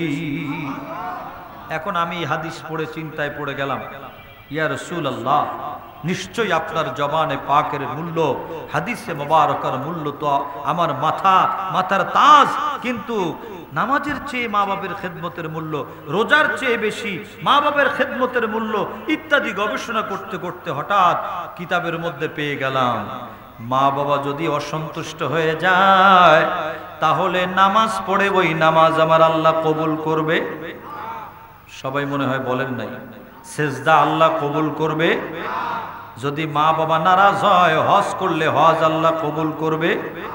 যদি মা বাবা নারাজ হয়ে যায়, আমি যদি জিহাদ ফি সাবিলিল্লাহ চলে যাই, আল্লাহর রাস্তায় জীবন দিয়ে দেই, তবু আমার আল্লাহ রাজি হবে না। আগে মা বাবার খেদমত করতে হবে। কথা বলেন ঠিক কিনা? ও যুবকেরা, পায়ে হাত দিয়ে অনুরোধ করে গেলাম, নাজমুস সাআদাত ফয়েজির কথা না, নূরের নবী ১৫০০ বছর আগে বলে দিয়েছেন, যেই ব্যক্তি মা বাবার খেদমত করবে, তাদেরকে সন্তুষ্ট রাখবে, ওই সন্তানের রিজিকে বরকত হবে, চেহারায় বরকত হবে। ওই সন্তান মরার সময় ঈমানের কালেমা পড়তে পড়তে মরবে। আর যেই সন্তান মা বাবাকে কষ্ট দেবে, ওই সন্তান কখনো ঈমান নিয়ে কবরে যেতে পারবে না। নূরের নবীর জবান মোবারক বড় করে কোন আল্লাহু আকবার। আমার আব্বা জানেরা, বড় কষ্টের কথা, আজকে আমাদের সমাজে যেই মা বাবার খেদমত নামাজের চেয়ে দামি, যেই মা বাবার খেদমত রোজার চেয়ে দামি, যেই মা বাবার খেদমত হজের চেয়ে দামি, যেই মা বাবার খেদমত উমরার চেয়ে দামি, যেই মা বাবার খেদমত দান সৎকার চেয়ে দামি, যেই মা বাবার খেদমত জিহাদ ফি সাবিলিল্লাহর চেয়ে দামি, ওই মা বাবাকে কত কষ্ট দেয় সন্তান, বলতেও পারা যায় না, মুখেও ভাষা আসে না। কথা বলেন ঠিক কিনা? আজকে আপনাদেরকে অনুরোধ করে যাব, আমার দয়াল নবীর আদর্শ অনুসরণ করে জীবন ব্যবস্থার পরিবর্তন করতে হবে। মা বাবার সাথে কখনো খারাপ আচরণ করা যাবে না। কথা বলেন ঠিক কিনা? আল্লাহ কোরআন শরীফে সূরা বনী ইসরাঈলের 15 পারায় বলে দিয়েছেন, ওয়াকাদা রাব্বুকা আল্লা তা'বুদু ইল্লা ইয়াহু ওয়া বিল ওয়ালিদাইনি ইহসানা ইম্মা ইয়াবলুগান্না ইনদাকাল কিবারা আহাদুহুমা আও কিলাহুমা ফালা তাকুল লাহুমা উফফিন ওয়া লা তানহারহুমা ওয়া কুল লাহুমা قولا كريما واخفض لهما جناح الذل من الرحمة وقل رب ارحمهما كما ربياني صغيرا। একবার বড় করে বলতে হবে আল্লাহু আকবার। আমার বন্ধুরা রে, আল্লাহ কোরআন শরীফে বলেন, ও আদরের বান্দা বান্দিরা, দুনিয়ার মানুষ শোনো শোনো শোনো শোনো, আমি তোমাদেরকে বলছি ওয়াকাদা রাব্বুকা আল্লা তা'বুদু ইল্লা ইয়াহু ওয়া বিল ওয়ালিদাইনি ইহসানা। ইবাদত হবে একমাত্র আল্লাহর, আল্লাহ ছাড়ার কারো না। সাথে সাথে পিতামাতার প্রতি সৎ ব্যবহার করতে হবে। ওয়ার্ডার কার? আরো জোরে কোন ওয়ার্ডার কার? আল্লাহ বলতে এত আস্তে না, জোরে বলেন ওয়ার্ডার কার? রব্বুল আলামিনের ওয়ার্ডার। মা বাবার প্রতি ইহসান করতে হবে, ভালোবাসতে হবে, মহব্বত করতে হবে, তাজিম করতে হবে। আমার আল্লাহ বলেছেন মা বাবার সাথে কেমন করে কথা বলবা তাও বলে দিচ্ছি, কওলান কারীমা। যত প্রকার সম্মানজনক ভাষা আছে ওই সম্মানজনক ভাষা মা বাবার সাথে ব্যবহার করতে হবে, ঠিক কিনা? আল্লাহ বলেন লা তানহারহুমা, মা বাবাকে ধমক দিতে পারবে না, মা বাবার সাথে ধমক দিয়ে আচরণ করতে পারবে না। মা বাবার খেদমতে তোমাকে কথা বলতে হবে আস্তে নরম সুরে, ধমক দেওয়া যাবে না। আল্লাহ তাআলা নিষেধ করে দিয়েছেন। জোরে কোন আল্লাহু আকবার। শুধু তাই না, লম্বা কথা আলোচনা, ব্যাখ্যা লম্বা, আমি বলতে গেলে অনেক সময় লাগবে, কিন্তু কথা তো অনেক। কোনটা বলবো? দয়াল নবী রহমাতুল্লিল আলামিন কি বলেছেন, আমার আল্লাহ তাআলা কি বলেছেন একটু খেয়াল করেন। আল্লাহ তাআলা মা বাবার জন্য দোয়া শিখিয়ে দিয়েছেন। এই দোয়াটা আমরা সবাই নামাজে পড়ে দোয়া করব মোনাজাতের মধ্যে, ঠিক কিনা বলেন? রব্বিরহামহুমা, সবাই বলেন রব্বিরহামহুমা কামা রব্বায়ানি সগীরা। বড় করে বলেন না সুবহানাল্লাহ। আবার বলেন রব্বিরহামহুমা কামা রব্বায়ানি সগীরা। সওয়াব আছে না নাই? পড়লেন জবান পবিত্র হয়ে যাচ্ছে, কথা বলেন ঠিক কিনা? এখানে একটু খেয়াল করেন, আল্লাহ তাআলা মা বাবার সম্মান কত বড় করে দিয়েছেন। রব্বিরহামহুমা, এই রব্বিরহামহুমার প্রথম রব হলো আল্লাহ। আমাদের রব কে? আল্লাহ ছাড়া কোনো রব নাই, আল্লাহ ছাড়া কোনো ইলাহ নাই, মাবুদ নাই, রব নাই। ওয়াহদাহু লা শারীকা লা, লা দিদ্দা লাহু ওয়া লা নিদ্দা লাহু ওয়া লা মিসলা লাহু ওয়া লা শিবহা লাহু। আল্লাহ ছাড়া কোনো মাবুদ নাই, কোনো কেউ নাই, নাই নাই। আল্লাহ এক আল্লাহ, কথা বলেন ঠিক কিনা? এক আল্লাহ, ওয়াহদাহু লা শারীকা লা, আল্লাহর কোনো শরীক নাই, কোনো মিসাল নাই। সেই আল্লাহ তাআলা বললেন আমি তোমাদের রব। আবার মা বাবাকেও রব বানিয়ে দিয়েছেন। এত আস্তে কইলেন, একসাথে বলেন না সুবহানাল্লাহ। আমরা আল্লাহর কাছে দোয়া করি রব্বিরহামহুমা, আল্লাহ মা বাবার উপর তুমি দয়া করো, হে রব মা বাবার উপর দয়া করো। কামা রব্বায়া, আউলামায়ে কেরাম ব্যাখ্যা করলে বুঝবেন, রব্বুন থেকে রব্বায়া। রব্বায়া হলো তাসনিয়া, রব্বায়া হলো দ্বিবচন, রব্বুনের দ্বিবচন রব্বায়া। আল্লাহ বলেন প্রথম রব হইলাম আমি আল্লাহ, আর রব্বায়া দ্বিতীয় রব হলো তোমার মা বাবা। বড় করে কোন সুবহানাল্লাহ। আল্লাহ যেই রব সেই রব না, মা বাবাও আমাদের লালন পালন করনেওয়ালা। আল্লাহ বলেন কামা রব্বায়া, কামা রব্বায়া, কামা রব্বায়া। তোমার মা বাবাকে আমি আল্লাহ তোমাদের জন্য রব বানিয়ে এই শব্দটা আমি তাদেরকে দান করে দিলাম। আরো বড় করে বলেন না সুবহানাল্লাহ। কোথায় মুসলমান আজকে আমরা কোথায়? আল্লাহ নিজের রব শব্দ মা বাবাকে দান করে দিলেন। রব্বুল আলামিন রব শব্দটা মা বাবাকে দান করে দিয়ে বললেন তুই আমার কাছে বল বান্দারে কামা রব্বায়ানি সগীরা। আল্লাহ তোমার রহমতের কোলে আমার মা বাবাকে আমাকে ছোটবেলা যেমন আদর মায়া করেছে, এরকম ছোটবেলার মতো আদর মায়া তুমি তোমার রহমতের কোলে করো। বড় করে কোন সুবহানাল্লাহ। চিনলাম না মা বাবাকে, আজকে তাদেরকে আমরা বৃদ্ধাশ্রমে পাঠিয়ে বড় শান্তিতে আছি। নো নো নো, কখনো না, না, ইম্পসিবল। কথা বলেন ঠিক না? মা বাবা কত বড় নেয়ামত, একটু চিন্তা করে দেখেন, চিন্তা করে দেখেন। একজন সাহাবী হাদিসে পাকের মধ্যে এসেছে, একজন সাহাবী ওনার একটা মান্নত ছিল। মান্নতটা হলো আল্লাহ আমার এই কাজটা যদি হয়ে যায় তাহলে আমি জান্নাতের উপরে দরজার চৌকাটে একটা চুমা দিব, দরজার নিচের চৌকাটে একটা চুমা দিব। বলেন সুবহানাল্লাহ। সাহাবী মান্নত করেছেন, আল্লাহ কবুল করেছেন। মান্নত করার পরে চিন্তা করলেন, মান্নত যখন কবুল হয়ে গেছে, কাজ হয়ে গেছে, ওই সময় চিন্তায় পড়ে গেলেন আমি তো মান্নত করলাম, কি মান্নত করলাম? আল্লাহর জান্নাতের দরজার চৌকাটের উপরে আর নিচের চৌকাটে চুমা দিতে চেয়েছি। এখন জান্নাত কোথায় পাবো? আমি তো দুনিয়ার মধ্যে জান্নাত পাবো কোন জায়গায়? মান্যতটা কঠিন করে ফেলেছি, এ তো একটা বড় সমস্যা। কি করি? টেনশনের মধ্যে আছে। হঠাৎ করে মাথার মধ্যে বুদ্ধি আসলো, এত টেনশন করে লাভ হবে না, যাও যাও মন রসুলে পাকের কাছে চলে যাও। একটু বড় করে বলেন, দয়াল নবীর দরবারে চলে যাও। আল্লাহু আকবার বলেন। মায়ার নবী কামলেওয়ালা রাহমাতুল লিল আলামিনের কাছে যে আমার নবীকে সালাম দেয়, আমরা জবান খুলে একটু পড়ি, আসসালাতু আসসালামু আলাইকা ইয়া রাসূলুল্লাহ, আসসালাতু আসসালামু আলাইকা ইয়া হাবিবাল্লাহ। সাহাবী দয়াল নবীকে সালাম দেয়। আমার নবী সালামের জবাব দিয়ে বলেন, কিরে আদরের সাহাবী, কি বিষয় নিয়ে আমার কাছে এসেছো বলো? বলি, ইয়া রাসূলুল্লাহ, আমি একটা মান্যত করেছি, জান্নাতের দরজার উপরের চৌকাটে একটা চুমা দিব, নিচের চৌকাটে একটা চুমা দিব। আমি আমার মান্যতটা আদায়, আমার মান্যতটা পুরা হয়ে গেছে। এখন তো আমাকে কাজ করতে হবে। এখন আমি জান্নাত কোথায় পাবো? জান্নাত আমি কই পাবো? জান্নাত কোথায় পাবো? যেই জান্নাতের চৌকাটে যে চুমা দিব, কি মান্যত করে ফেললাম, কঠিন মান্যত করে ফেলেছি। আমার দয়াল নবী বলেন, বেশি কঠিন মান্যত করো নাই, করো নাই, তোমার কাজ পুরা হয়ে গেছে, তুমি টেনশন করো না, তোমার মান্যত বড় হয় নাই, মান্যত এখনো হাতের কাছে আছে। ইয়া রাসূলুল্লাহ, ইয়া হাবিবাল্লাহ, নূরের নবী, কি করতাম, কি করতাম ইয়া রাসূলুল্লাহ। আমার মায়ের নবী বললেন, যাও যাও, ঘরে তোমার মাকে যে মায়ের কদমের মধ্যে একটা চুমা লাগাইয়া দাও। একটু বড় করে সুবহানাল্লাহ। মায়ের কদমের মধ্যে একটা চুমা লাগাইয়া দাও, আর বাবার কপালের মধ্যে একটা চুমা লাগাইয়া দাও। আমি রাসূল ঘোষণা দিলাম, সন্তানের মায়ের পা হইল জান্নাতের দরওয়াজার নিচের চৌকাট, আর বাবার কপাল হইল জান্নাতের দরওয়াজার উপরের চৌকাট। বড় করে কোন আল্লাহু আকবার। সালাতুন ইয়া রাসূলুল্লাহ,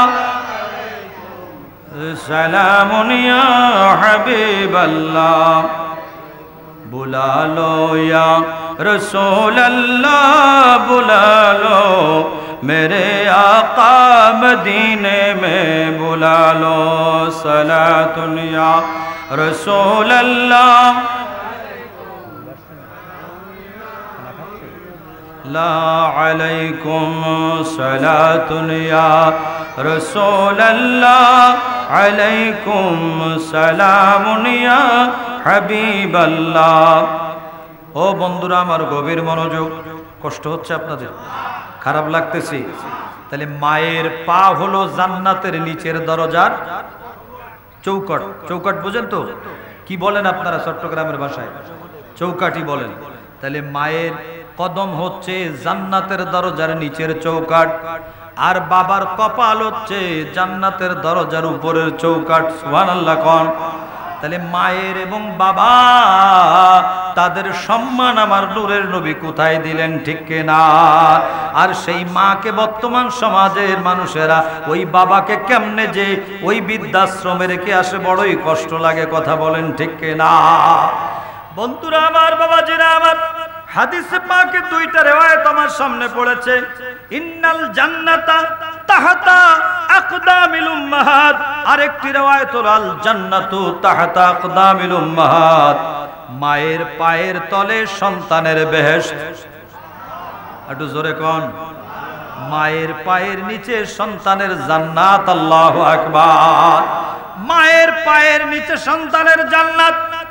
আল্লাহর জান্নাত তৈরি কি? একটা ইট হলো স্বর্ণের, একটা ইট হলো রূপের, রূপার একটা ইট, সোনার একটা ইট, সোনা রূপার ইট, একখানা ইট সোনার, একখানা ইট রূপার। যেই জান্নাতের মধ্যে গালিচা দেওয়া থাকবে জান্নাতীর জন্য, 60 টাকার পেটের উপর দিয়ে জান্নাতি হাঁটবে। আরো বড় করে বলেন, জান্নাতে এমন নেয়ামত, যেমন নেয়ামতপূর্ণ জায়গা, যেই জান্নাতের মধ্যে বান্দাকে যখন খাবার দেওয়া হবে, কিতাবের মধ্যে আছে বান্দা খাবার খাইতে খাইতে প্লেট সহ খেয়ে ফেলবে। খাবার খাইতে খেতে প্লেটও খাবে। কি খাবে? প্লেট প্লেট খেয়ে ফেলবে, ভাতের খাবারের প্লেট প্লেট খেয়ে ফেলবে। আল্লাহ বলবেন বান্দারে তোমারে খাবার খাইতে দিলাম, প্লেট খাইতেছো কেন? খাবার খেয়ে প্লেট খাও কেন? তখন বান্দা উত্তর দিবে আল্লাহ তুমি যেই প্লেটটাতে করে খাবার দিয়েছো এই প্লেটটা পর্যন্ত মাখন দিয়ে তৈরি করা হয়েছে, মাখনের তৈরি প্লেট। সুবহানাল্লাহ বলেন। এই জন্য খেয়ে ফেলেছি আল্লাহ। আল্লাহর জান্নাত এমন হবে, জান্নাতের ফলগুলো সব নিচের দিকে, জান্নাতের গাছটার গোড়া হবে উপরের দিকে। গোড়া কোন দিকে? আর ফল দুনিয়ায় তার উল্টা। জান্নাতের দুনিয়ার ফল হলো উপরে আর গাছ হলো নারিকেল গাছ ফল, আর গোড়া হলো আম গাছ ফল, আম গাছের গোড়া নিচে। এখন আমি মনে মনে নিজে নিজে একটা ব্যাখ্যা করেছি। আসলে জান্নাতের ব্যাখ্যাটা হইল জান্নাতীরা যখন যেটা খেতে চাইবে মুখের কাছে চলে আসবে। আরো বড় করে বলতে হবে সুবহানাল্লাহ। জান্নাতি যা বলবে, যা মনে ইচ্ছা করবে আল্লাহ তাই তার সামনে রেডি করে দিয়েছেন। এজন্য ফল নিচের দিকে। কিন্তু আমি তো ব্যাখ্যা করেছি আরেক রকম। ব্যাখ্যা আমি করেছি যেটা সেটা হলো এই দুনিয়ার মধ্যে চোর আছে, এজন্য আল্লাহ ফল উপরে দিছে। ঠিক কিনা কর? দুনিয়ার গাছের ফল উপরে কেন? চোর আছে, চোরে ডিস্টার্ব করবে, বেড়ে নিয়ে যাবে। আর জান্নাতের মধ্যে তো চোর থাকবে না। ঠিক কিনা বলেন? জান্নাতে কোনো চোর থাকবে না। জান্নাতে চোর থাকবে না বলে জান্নাতের ফলগুলো নিচের দিকে, গাছ উপরে। যে আল্লাহ গাছের গোড়া নিচে দিয়ে উপরে ফল দিতে পারে, ওই আল্লাহ চাইলে গোড়া উপরে দিয়ে ফল নিচে দিতে পারে। কথা বলেন ঠিক কিনা? আমার ভাইয়েরা, আমার বন্ধুরা রে, ওই জান্নাতের কথা বলতেছিলাম। এত সুন্দর জান্নাত, যেই জান্নাতের একখানা ইট হলো স্বর্ণের, একখানা ইট রূপার। যদি জান্নাত বানানো একখানা ইট দুনিয়ায় আমরা কেউ পেয়ে যেতাম, আমাদের আর কামাই করা লাগতো? তাহলে এত বড় দামি জান্নাত, যেই জান্নাতের ওয়াস্ত করলাম না, জান্নাতের কথা একটু বলে দিলাম। এই জান্নাতটাও মায়ের পায়ের নিচে। বড় করে বলেন সুবহানাল্লাহ। সন্তানের জান্নাত মায়ের পায়ের নিচে। ইন্নাল জান্নাতা তাহতা আকদামিল উম্মাহাত, আল জান্নাতু তাহতা আকদামিল উম্মাহাত। জান্নাত হলো সন্তানের মায়ের পায়ের নিচে, সন্তানের জান্নাত। আজকে সেই সন্তান মাকে কত খারাপ আচরণ করে, বাবার সাথে কত খারাপ আচরণ করে, যা তা মনে করে। না না না, আজকে আমরা চট্টগ্রামের ওই যে বাইজিদ বোস্তামি রহমতুল্লাহ আলাইহির নামটা তো সবাই জানে। কথা বলেন ঠিক কিনা? বাইজিদ বোস্তামি এত বড় ওলি হয়েছেন সবাই ভালো করে জানে, একমাত্র মায়ের দোয়ার কারণে। ঠিক কিনা? আর জোরে বলেন আল্লাহু আকবার। মা বাবাকে অবহেলা করা, বলেন না, অবহেলা করা যাবে না, অবজ্ঞা করা যাবে না, অসম্মান করা যাবে না, চোখ রাগানো যাবে না, আওয়াজ দিয়ে কথা বলা যাবে না, মা বাবার সামনে বেয়াদবি করা যাবে না। আবার আল্লাহ রাসূল নিষেধ করে দিয়েছেন। আল্লাহ কোরআন শরীফে কেমন ভাষায় কথা বলবো তাও বলে দিয়েছেন, কওলান কারীমা। ধমক দেওয়া যাবে না তাও বলে দিয়েছেন, লা তানহারহুমা। আমার আল্লাহ তাআলা কোনোটাই বাকি রাখেন নাই, সব বলে দিয়েছেন। কথা বলেন ঠিক কিনা? কি দিয়ে আপনাদেরকে বুঝাই বন্ধু? মা যদি দোয়া করে দেয়, মায়ের দোয়ায় নবীদের সাথেও জান্নাতে থাকা যাবে। হযরত মূসা আলাইহিস সালাম কোন নবী বলেন না? মূসা আলাইহিস সালাম আল্লাহর কাছে ফরিয়াদ করলেন, আল্লাহ গো, আমি যেই জান্নাতে থাকবো আমার সাথে কে থাকবে তুমি একটু বলবা? আল্লাহ বলেন, ও মূসা, তোমার সাথে যিনি জান্নাতে থাকবে তিনি হলেন একজন কসাই। কি কসাই? কসাই তোমার সাথে জান্নাতে থাকবে। মূসা আলাইহিস সালাম চিন্তায় পড়ে গেলেন, আমি হইলাম জলিল কদর নবী, আবার এমন নবী মূসা আলাইহিস সালাম যিনি এক থাপ্পড়ে, বাম হাতের থাপ্পড়ে আজরাইলের হেডলাইট খুলে দিয়েছিলেন। হেডলাইট মানে কি বলেন না? চোখ এক থাপ্পড়ে বাম হাতের। আজরাইলকে থাপ্পড় দিয়ে চোখ খুলে নেওয়া নবী, তাহলে কিরকম নবী? হ্যাঁ, কিরকম জালালি হালাতে থাকতেন? আজরাইলের থাপ্পড় দিয়ে চোখ খুলে নেওয়া। আল্লাহ বলেন, ও আজরাইল, বুঝে শুনে কাজ করতে হয় না, সালাম কালাম দিবা, যাক যেখান সেখান যাইয়ে কি এরকম করা যায়? আল্লাহ বললেন, আজরাইল এই কামটা তুমি ঠিক করো নাই, চোখ তোমার তুলে নিছি, চোখ ঠিক করে দিচ্ছি, কিন্তু আমার নবী মুসার কাছে আমার সালাম দাও। কার সালাম দাও? আমি আল্লাহর সালাম দাও। এই নবী মুসা আলাইহিস সালাম যিনি আল্লাহর সাথে কথা বলতেন, কাল্লামাল্লাহু মুসা তাকলিমা, সুবহানাল্লাহ বলেন। কিন্তু এখানে মজার ব্যাপার হলো, আমার দয়াল নবীও আল্লাহর সাথে কথা বলতেন, মুসা নবীও আল্লাহর সাথে কথা বলতেন। মুসা নবী আল্লাহকে না দেখে কথা বলতেন, আর আমার আপনার নবী আল্লাহকে দেখে দেখে কথা বলতেন। বড় করে বলেন না সুবহানাল্লাহ।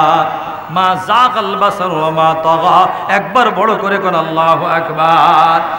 বন্ধুরা আমার, বাবাজিরা আমার, আল্লাহ তাআলার কাছে এই কথা বললে মুসা নবী চিন্তায় পড়ে গেলেন, আমার সাথে জান্নাতে কসাই থাকবে, এটা কেমন করে হয়?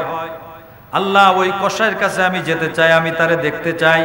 হয় ঠিক আছে, অমুক বাজারে যাও, কসাই গোশত বিক্রি করতেছে, ওখানে যেয়ে দেখো। কসাইয়ের কাছে গেলেন, কসাইকে পেয়ে গেলেন, এই নাম অমুক তমুক ইত্যাদি সব বলে দিলেন। বলার পরে কসাইয়ের কাছে যেয়ে বললেন, কসাই বাইরে আমি আজকে তোমার বাসায় মেহমান হতে চাই। কসাই খুশি হয়ে গেলেন, পরিচয় দিলেন না, মুসাফির পরিচয় দিলেন। বলে ঠিক আছে, আমার সাথে আপনি আমার বাসার মেহমান হবেন, ভালো কথা। বাড়িতে নিয়ে গেলেন, বাড়িতে নিয়ে যেয়ে খুব আদর যত্ন করলেন, খুব মায়া মহব্বত করলেন। কিন্তু ব্যাপার হলো, আগে বাড়িতে যে সুন্দর করে রান্না বান্না কমপ্লিট হয়ে গেল, আগে সবাইকে বাদ দিয়ে নিজের মা, বৃদ্ধা মা, ওই মায়ের মুখের মধ্যে খাবার তুলে তুলে ছোট্ট বাচ্চাকে যেমন মা বাবা খাওয়ায়, ওই রকম ভাবে আদর করে খাইয়ে দিলেন। বলেন সুবহানাল্লাহ। আগে মাকে খাওয়ালেন, কাকে বলেন না? আর জোরে কোন কাকে? ও বন্ধুরা, মাকে চিনলা না, বাবাকে চিনলা না, মাকে একবার চিনো, বাবাকে চিনো, তাহলে জান্নাত পাবে, নবী পাবে, আল্লাহ পাবে। মা বাবাকে না চিনলে জান্নাত পাবে না, নবী পাবে না, আল্লাহ পাবে না, এমনকি তোমার ইবাদত বন্দেগী করেও লাভ হবে না। কথা বলেন ঠিক কিনা? এজন্য মূল পয়েন্টে আমি চলে আসছি। সমাজ ব্যবস্থা কোথায় চলে গেছে? মা কোথায়? তোমার বাবা কোথায়? তুমি কোথায়? কতটুকু খবর নিচ্ছ? মা বাবা গ্রামে, তুমি শহরে, মা বাবার খবর নেওয়ার টাইম তোমার নাই। এরকম অবস্থা হচ্ছে না? হচ্ছে না? ঠিক মতো মা বাবা খাইলো কি জিজ্ঞাসাও করে না, ঠিক মতো পড়লো কি জিজ্ঞাসা করে না, চিকিৎসা দেওয়া হলো কি জিজ্ঞাসা করে না, কোনো কিছুই জিজ্ঞাসা করে না। পয়দা করেছে মা বাবা, বড় করে দিয়েছে কষ্ট করে, সন্তান চাকরি পেয়েছে, আর চেনে না, চেনে না। কথা বলেন ঠিক কিনা? এই অবস্থার পরিবর্তন হওয়ার দরকার আছে না নাই? আজকের মাহফিল সহ ইসলামী জলসা মাহফিল গুলোর গুরুত্ব হচ্ছে মা বাবার খেদমতে সন্তানদেরকে শিক্ষা দেওয়ার দরকার আছে না নাই? ও বন্ধুরা আমার, বাবাজিরা আমার, গভীর মনোযোগ। ওই সুন্দর করে মাকে খাইয়ে দিলেন কসাই। মাকে খাওয়ানোর পরে মা পরিতৃপ্ত হয়ে গেলেন, খেয়ে আনন্দ পেলেন। সন্তান ছোট্ট বাচ্চাকে যেমন করে মা বাবা খাওয়ায়, ওই রকম সন্তান ছেলে মাকে অত্যন্ত ধৈর্য ধরে ধরে অল্প অল্প করে বুড়ি মাকে খাইয়ে দিলেন। কষ্ট করে খাওয়ানো কমপ্লিট হয়ে গেল।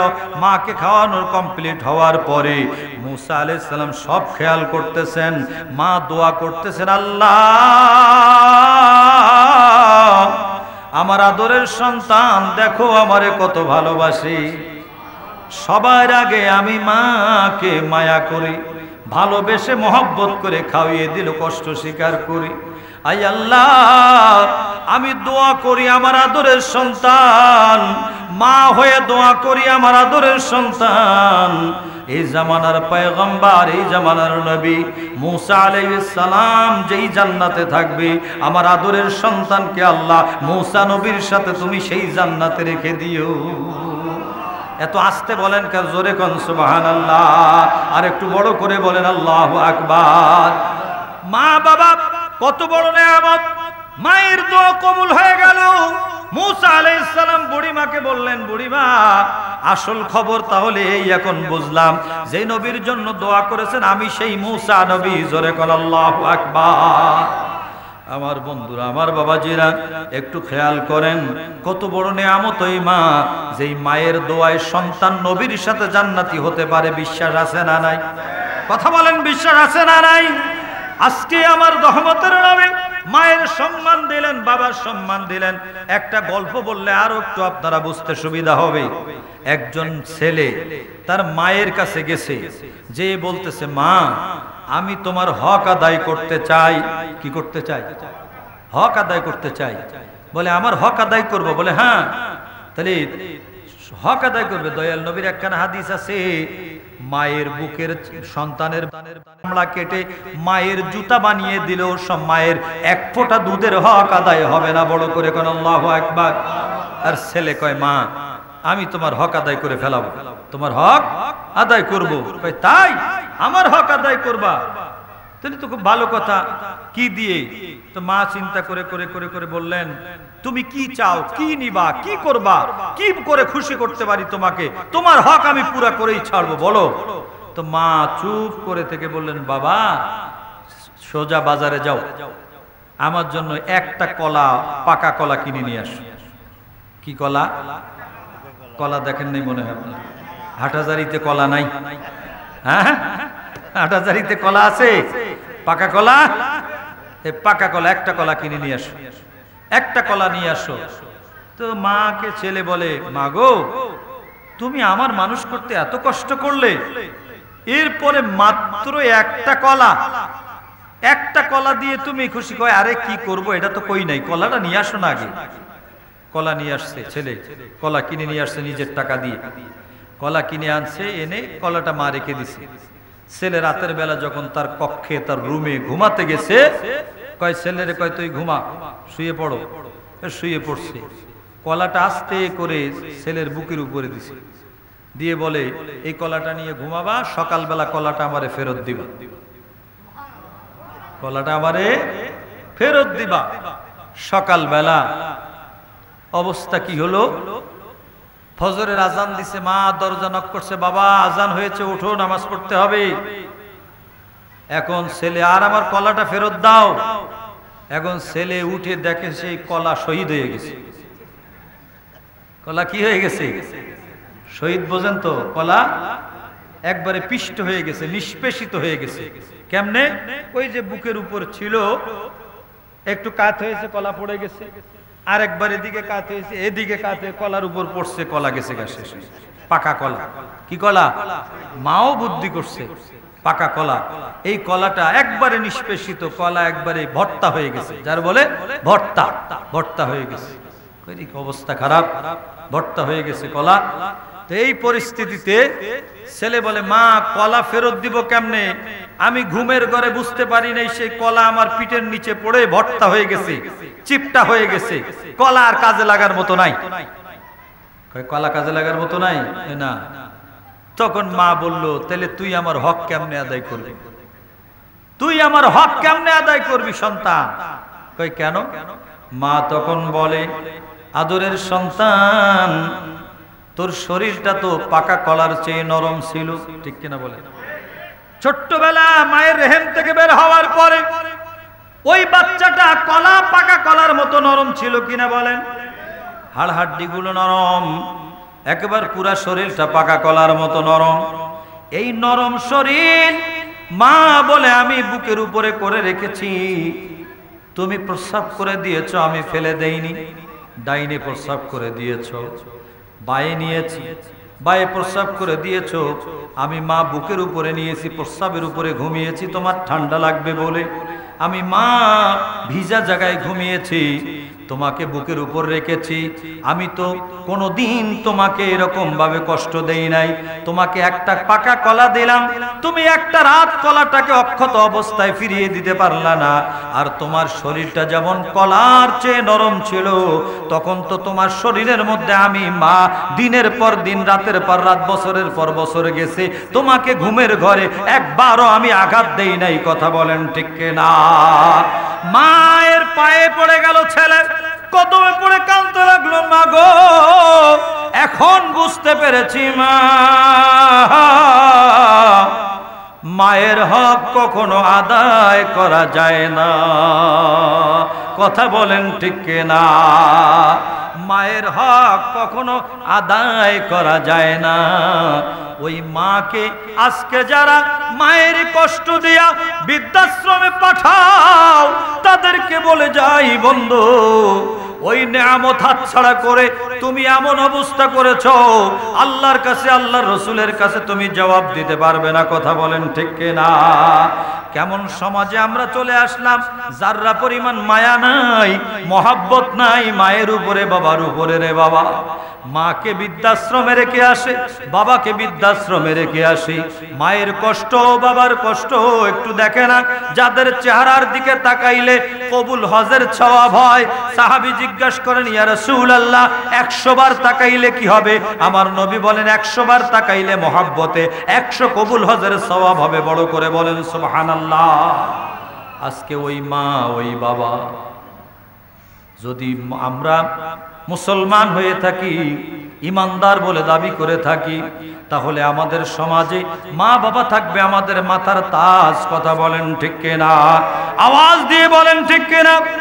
যদি আমরা না করতে পারি, তাহলে ওয়াজ শুনে লাভ হবে না, কোরআন শরীফ পড়ে লাভ হবে না, আল্লাহর সিজদা করে লাভ হবে না, রোজা রেখে লাভ হবে না, 20 বার হজ করেও কোনো লাভ হবে না। আগে মা বাবাকে রাজি খুশি করতে হবে। কথা বলেন ঠিক কিনা? যদি সংসারের মধ্যে কোন ধরনের মা বাবা কষ্ট পায়, কষ্টের কথা কিন্তু মা বাবা ছেলেকে বলতে চায় না।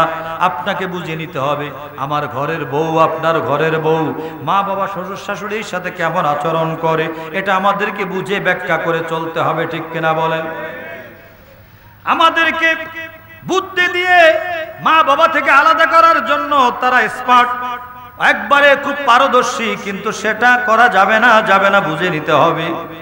যে কোনো উপায়ে তাদেরকে বুঝাইতে হবে, 1 নম্বরে আমার মা বাবার হক আদায় করব, তারপরে অন্য কেউ। ঠিক কিনা? খুব আদর, যত্ন, মায়া, ভালোবাসা মা বাবাকে দেখাবেন। ওটা আপনার সন্তান দেখবে, দেখার পরে ভবিষ্যতে আপনার সন্তান আপনাকে সেভাবে ভালোবাসবে। কথা বলেন ঠিক কিনা? আপনার সন্তান যদি দেখে আপনার মা বাবার সাথে আপনি খারাপ আচরণ করছেন, তাহলে আপনার সন্তান বড় হয়ে আপনার সাথে খারাপ আচরণ করবে আর বলবে তো বাপ থেকে শিখেছি। ঠিক কিনা বলেন? যদি আপনি পিতামাতাকে বৃদ্ধাশ্রমে রেখে আসেন, আপনার মা বাবা, আপনার সন্তান বড় হয়ে বলবে আমিও তো রেডি হব, আমার মা বাবাকে বৃদ্ধাশ্রমে পাঠিয়ে দিব। এমনও ঘটনা ঘটেছে, গত 2 বছর 3 বছর হলো, আপনারা পেপারে দেখেছেন কি খবরে পেয়েছেন কি জানি না, বৃদ্ধাশ্রমে বড় শিক্ষিত মানুষ, বিল্ডিং, বাড়ি, গাড়ি বাড়ি সব আছে, বাবাকে বৃদ্ধাশ্রমে রেখে এসেছে। মরে যাওয়ার পরে বৃদ্ধাশ্রমে মারা গেছে, কিন্তু মারা যাওয়ার পরে তার ছেলেদের কাছে খবর দিয়েছে, ছেলেরা বলে কোনো একটা জায়গায় দাফন করে দাও, আমরা ব্যস্ত আছি, আসার সময় নাই। একটু জোরে কও। এটা বাংলাদেশের খবর, বাংলাদেশের খবর। বাপ মারা গেছে, বাবা জন্মদাতা পিতা, যেই বাবা আমাদেরকে মানুষ করার জন্য ঠিক মতো ঘুমাইতে পারে নাই, মাথার ঘাম পায়ে ফেলে কষ্ট করে ঠিক মতো ইবাদত বন্দেগী পর্যন্ত করতে পারে নাই, আমাদেরকে লালন পালন করলো, আর সেই বাবাকে আজকে অসুস্থ হয়েছে, বৃদ্ধ হয়েছে, বয়স বেশি হয়ে গেছে, আর আয় করতে পারে না, রোজগার করতে পারে না। এখন সন্তানের এমন অবস্থা যে সন্তান তাকে দূরে ঠেলে দিয়ে বৃদ্ধাশ্রমে পাঠিয়ে দিয়ে বাপের জানাজাটা পর্যন্ত যেতে পারে না, বাপের দাফন পর্যন্ত করতে পারে না। সন্তান কেমন হয়ে গেছে? এটা আমার নূরের নবীর শিক্ষা নয়। আমার নবীর শিক্ষা হলো পিতামাতার কদমে খেদমত করতে হবে, পিতামাতার প্রতি দয়া করতে হবে, ভালো ব্যবহার করতে হবে, মায়া মহাব্বত করতে হবে। হযরত আবু হুরায়রা রাদিয়াল্লাহু তাআলা আনহু বলেছিলেন, ইয়া রাসূলুল্লাহ, আমার মা তো আমাকে মারে, আমি কি করতে পারি? কয় কিছু পাওয়া যাবে না, মাকে কিছু বলা যাবে না, দোয়া করলে। ইয়া রাসূলুল্লাহ, আমার মায়ের জন্য আপনি একটু দোয়া করুন। এই বলে হযরত আবু হুরায়রা দৌড় দিছে। ইয়া রাসূলুল্লাহ, দৌড় দিছে। আমার নবী বলেন, ও আবু হুরায়রা, দৌড়াইতেছো কেন? কয় আপনি আল্লাহর কাছে দোয়া করলেন, আর আমি দৌড়াইয়া মায়ের কাছে যাচ্ছি। আমি বিশ্বাস করি আমি দৌড়াইয়া মায়ের কাছে যাওয়ার আগে আমার নবীর দোয়া কবুল হয়ে যাবে, আমার মা ঈমান গ্রহণ করবে। বড় করে বলেন না সুবহানাল্লাহ। মা বাবার জন্য দোয়া করবেন, মা বাবাকে মহব্বত করবেন, মা বাবাকে সম্মান দিবেন, মা বাবার কি প্রয়োজন জিজ্ঞাসা করবেন, মা বলে একটা ডাক দিবেন, মায়ের মন শান্ত হয়ে যাবে। কথা বলেন ঠিক কিনা? বাবাকে বাবা বলে ডাকবেন, প্রাণ ভরে জবান খুলে ডাকবেন, বাবা সন্তুষ্ট হয়ে যাবে, বাবার মন খুশি হয়ে যাবে। বাবা যদি খুশি হয়ে যায়, মা যদি খুশি হয়ে যায়, আল্লাহর জান্নাত আপনাকে নেওয়ার জন্য ইস্তেকবাল দেবে। আল্লাহ খুশি হবে, আল্লাহ রসুল খুশি হবে। ঠিক কিনা বলেন? আজকে আমরা এই বিষয়টাকে আমাদের লক্ষ্য করতে হবে। কথা বলেন ঠিক কিনা? সাথে সাথে আরেকটু এক বিষয়ে বললে তো আর সব বিষয়ে যাও, অন্যান্য বিষয় অফ হয়ে যাবে, এজন্য অন্যদিকে যাই। আমাদের সমাজে এখন যদি আমরা লক্ষ্য করে দেখতে পাই যে বড়দেরকে ছোটরা আর মানতে চায় না। ঠিক কিনা? কথা বলেন। আল্লাহ রসুল কি বললেন? যে বড়দেরকে সম্মান করে না, ছোটদেরকে স্নেহ করে না, সে আমার উম্মত না। ফালাইসা মিন্না, ফালাইসা মিন্না, সে আমার উম্মত না। এখন চিন্তা করে দেখেন কত বড় কথা। বড়কে যে সম্মান করে না, ছোটকে যে স্নেহ করে না, সে আমার উম্মত না। আমি তাহলে এখন বড় যারা, তাদেরকে যদি সম্মান না করি, নবীর উম্মত হতে পারবো? কথা বলেন। যদি আমি ছোটকে আদর না করি, তাহলে কি নবী পাকের উম্মত হতে পারবো? আমার দয়াল নবী একবারেই বলে দিয়েছেন, বড়কে সম্মান না করলে, ছোটকে স্নেহ মায়া না করলে সে আমার উম্মত হতে পারবে না। আমার উম্মতের খাতায় নাম লিখলেও তার নাম থাকবে না, আমি তাকে উম্মত বলে কবুল করি না। তাহলে এখন বড়দেরকে সম্মান ছোটরা করবে, ছোটরা বড়দেরকে সম্মান করবে, বড়রা ছোটদেরকে আদর করবে। এটা আমার নবীর শিক্ষা। কথা বলেন ঠিক কিনা? আরো জোরে কোন ঠিক কিনা? আজ থেকে আমরা অঙ্গীকার করব, যিনি বড় তাকে সম্মান করতে হবে, সালাম করবেন, আদবের সাথে কথা বলবেন, ছোটদেরকে দেখলে গায়ে হাত বুলিয়ে দিবেন, মায়া করবেন। আমার দয়াল নবীর দরবারে আমার মায়ার নবী ইমাম হাসান ইমাম হুসাইন আলাইহিমাস সালামা দুইজনকে চুমা দিচ্ছেন, আদর করতেছেন।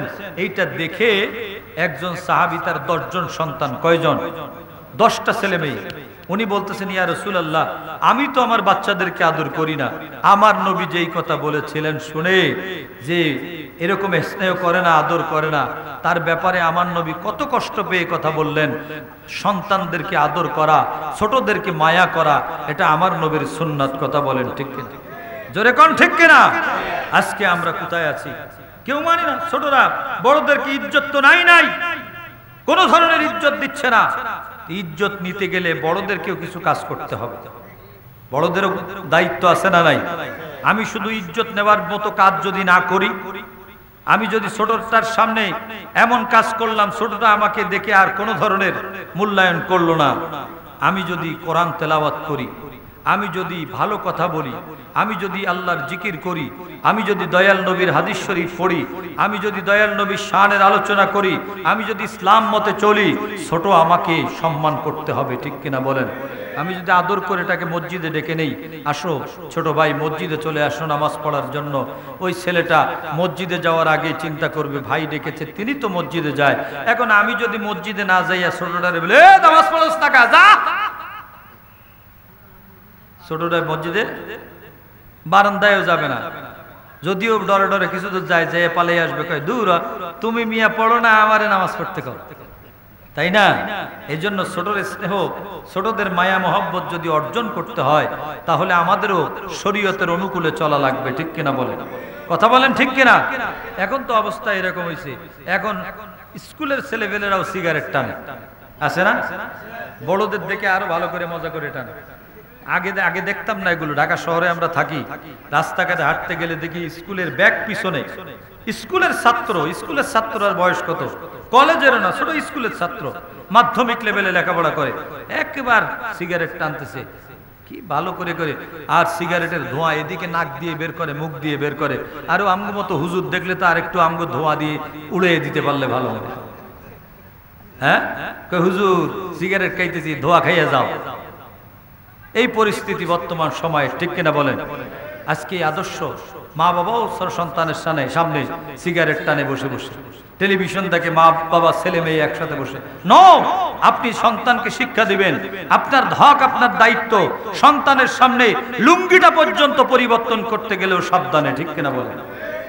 সন্তানের সামনে আপনাকে হুঁশ করে চলতে হবে। তাকে শিক্ষা দিতে হলে আপনি কেমন পিতা, একজন আদর্শবান পিতা, নূরের নবীর সুন্নাত মোতাবেক চলতেছেন, এটা সন্তানকে বুঝিয়ে দিতে হবে। কথা বলেন ঠিক কিনা? তাহলে না সন্তান শিখবে। আপনি যদি সন্তানকে শিক্ষা দিতে না পারেন, আমার এক মুসল্লি অনেক আগে, যেই মসজিদে আমি খুতবা দেই, নামাজ পড়াই, এই মসজিদের মুসল্লি আমার কাছে এসে কেঁদে কেঁদে বলল, হুজুর ছেলে আমার কথা শুনে না, আমি কি করব? আমি বললাম, ছেলে আপনার কথা শুনে না, আপনিও তো কথা শুনেন না। লোকটা কাঁদতেছিল, আমার কথা শুনে মনে হয় মনে মনে একটু কষ্ট পাইল। আমি বললাম, কষ্ট পাইয়েন না, আপনি যদি আদর্শবান পিতা হন, আপনার ছেলে কথা শুনবে না কেন? শুনতে বাধ্য হবে, ঠিক কিনা বলেন? আপনার ঘরে সে আলোচনা নাই, আপনার খাবার টেবিলে সে আলোচনা নাই, আপনার ভিতরে সুন্নাত নাই, আপনার ভিতরে দয়াল নবীর আদর্শ নাই। যদি দয়াল নবীর আদর্শ থাকতো, ছেলে বাসায় বসে আছে, বাপের সামনে একজন ফোন দিছে, ফোন দিয়ে কয়, ভাই কোথায়? ছেলে, বাপ বাসায় বসে আছে, ছেলের সামনে কয়, আমি অক্সিজেন। হ্যালো, কোথায়? কয়, আমি অক্সিজেন। কয় কিনা? মিছে কথা কয় কিনা? আসলে সে কোন জায়গায়? হ্যাঁ, ছেলের সামনে মিছে কথা কইতেছে। ছেলে শিখতেছে না? ছেলে শিখতেছে না? বলেন। ছেলে বলবে, আরে বাবা, তুমি বাসায় বসে আছো, আর তুমি বাসায় বসে বসে অক্সিজেন বলতেছো, এত বড় দাহা মিথ্যা কথা। মিথ্যা কথা কি সগীরা গুনাহ না কবিরা গুনাহ? হাদিসে আছে, যেই জায়গায় মিথ্যা কথা বলা হয়, ওই জায়গায় সরাসরি গজব নাজিল হয়। যেখানে মিথ্যা বলা হয়, সরাসরি গজব নাজিল হয়। তাহলে কি আমরা মিথ্যা থেকে আমাদের মিথ্যা কি ছাড়তে পারবো? ছাড়ার দরকার আছে না নাই? কথা বলেন, আছে না নাই? সাথে সাথে আরেকটা বিপদ, মানুষ কিন্তু এখন হালাল খাবার কম খাচ্ছে, হারামটা বেশি খাচ্ছে। কথা বলেন। এই সমাজে হারাম খানা বেশি, হালাল কম। কিন্তু আমরা মৌলবীরাও হিসাব নাই, সাধারণ মানুষ তো আর চিন্তাই করে না। কিন্তু বাবা, যদি হারাম খাই, তাহলে হারামের মধ্যে যা পয়দা হবে তা কি হালাল হবে? কথা বলেন। হারাম যদি সন্তানের মুখে দেই, হারাম যদি পরিবারকে খাওয়াই, তাহলে নিজে খাইলাম, পরিবারকে খাওয়াইলাম, সব নষ্ট হয়ে যাবে, ঠিক কিনা বলেন? কিতাবে আছে, যদি 1 টাকার সাথে 9 টাকা আপনি হারাম, 9 টাকার সাথে 9 টাকা হালাল, 1 টাকা হারাম তার সাথে মিশাইয়া একটা জামা কিনতে গেলেন বা একটা কিছু কিনলেন, টোটাল টাকাটাই আপনার বরবাদ হয়ে যাবে। টোটাল টাকাটাই হারাম মিক্স করার কারণে টোটাল টাকাটাই বরবাদ হয়ে যাবে। হারামের সাথে হালাল মিক্স করে আমরা চলতেছি, একটু চিন্তা করি না।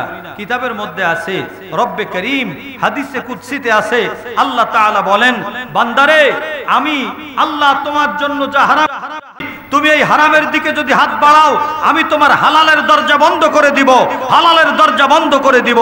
এখন আমরা হারামের দিকে হাত বাড়িয়েছি, হালালের দিকে খবর নাই। এমন অবস্থা হয় রাস্তাঘাটে, রাস্তার মধ্যে এক সালামে হুজুরের কাছ থেকে 1 লাখ লইয়া যায়। হালাল খাবার। কথা বলেন, এটা কি হালাল খাবার? রাস্তায় বসে আছে, রাস্তার মধ্যে বসা, মেহমানে আলা তশরিফ এনেছেন, সকলে বলুন মারহাবা। যিনি শুধু ওয়াইজ না, উস্তাজুল ওয়াইজিন, বাংলাদেশের বক্তাদের উস্তাদ, ঠিক কিনা বলেন? বিশ্বনন্দিত মুফাসসিরে কোরআন, যার কণ্ঠে সাধারণ মানুষ পাগল ব্যাকুল হয়ে যায় আমার নূর নবীর শান শোনার জন্য, ঠিক কিনা বলেন? তো আমি আপনাদের খেদমতে, আমি ঢাকার মানুষ, আমাকে ঢাকায় যেয়ে সকালে মাদ্রাসা ধরতে হবে, অতএব মোটেও দেরি করব না, হুজুরকে বসিয়ে রেখে কষ্ট দিব না। আমাদের ওস্তাদ সমতুল্য যিনি, তিনি তাশরীফ নিয়েছেন, আমরা হুজুরের দোয়া চেয়ে বিদায় নিব। আপনাদের কাছে আমার সর্বশেষ অনুরোধ থাকবে, আল্লাহর হাবিবের সুন্নাত অনুযায়ী যদি আমরা চলি, বর্তমান সমাজ ব্যবস্থার পরিবর্তন হয়ে যাবে, ঠিক কিনা বলে? আমার দয়াল নবীর সুন্নাতের বাইরে চলে গেলে এই সমাজ ব্যবস্থা কিয়ামত হয়ে গেলেও পরিবর্তন, কথা বলেন ঠিক কিনা? তো আসলে এই বিষয়ে যতটুকু আলোচনা শুনিয়েছি, আল্লাহ জাল্লা শানহু আমাদেরকে আমল করার তৌফিক দান করুন, আমিন। হুজুর আপনাদের খেদমতে আলোচনা করবেন, আমি হুজুরের কাছে দোয়া চেয়ে আপনাদের থেকে বিদায় আরজ করছি। আসসালামু আলাইকুম ওয়া রাহমাতুল্লাহি ওয়া বারাকাতুহু।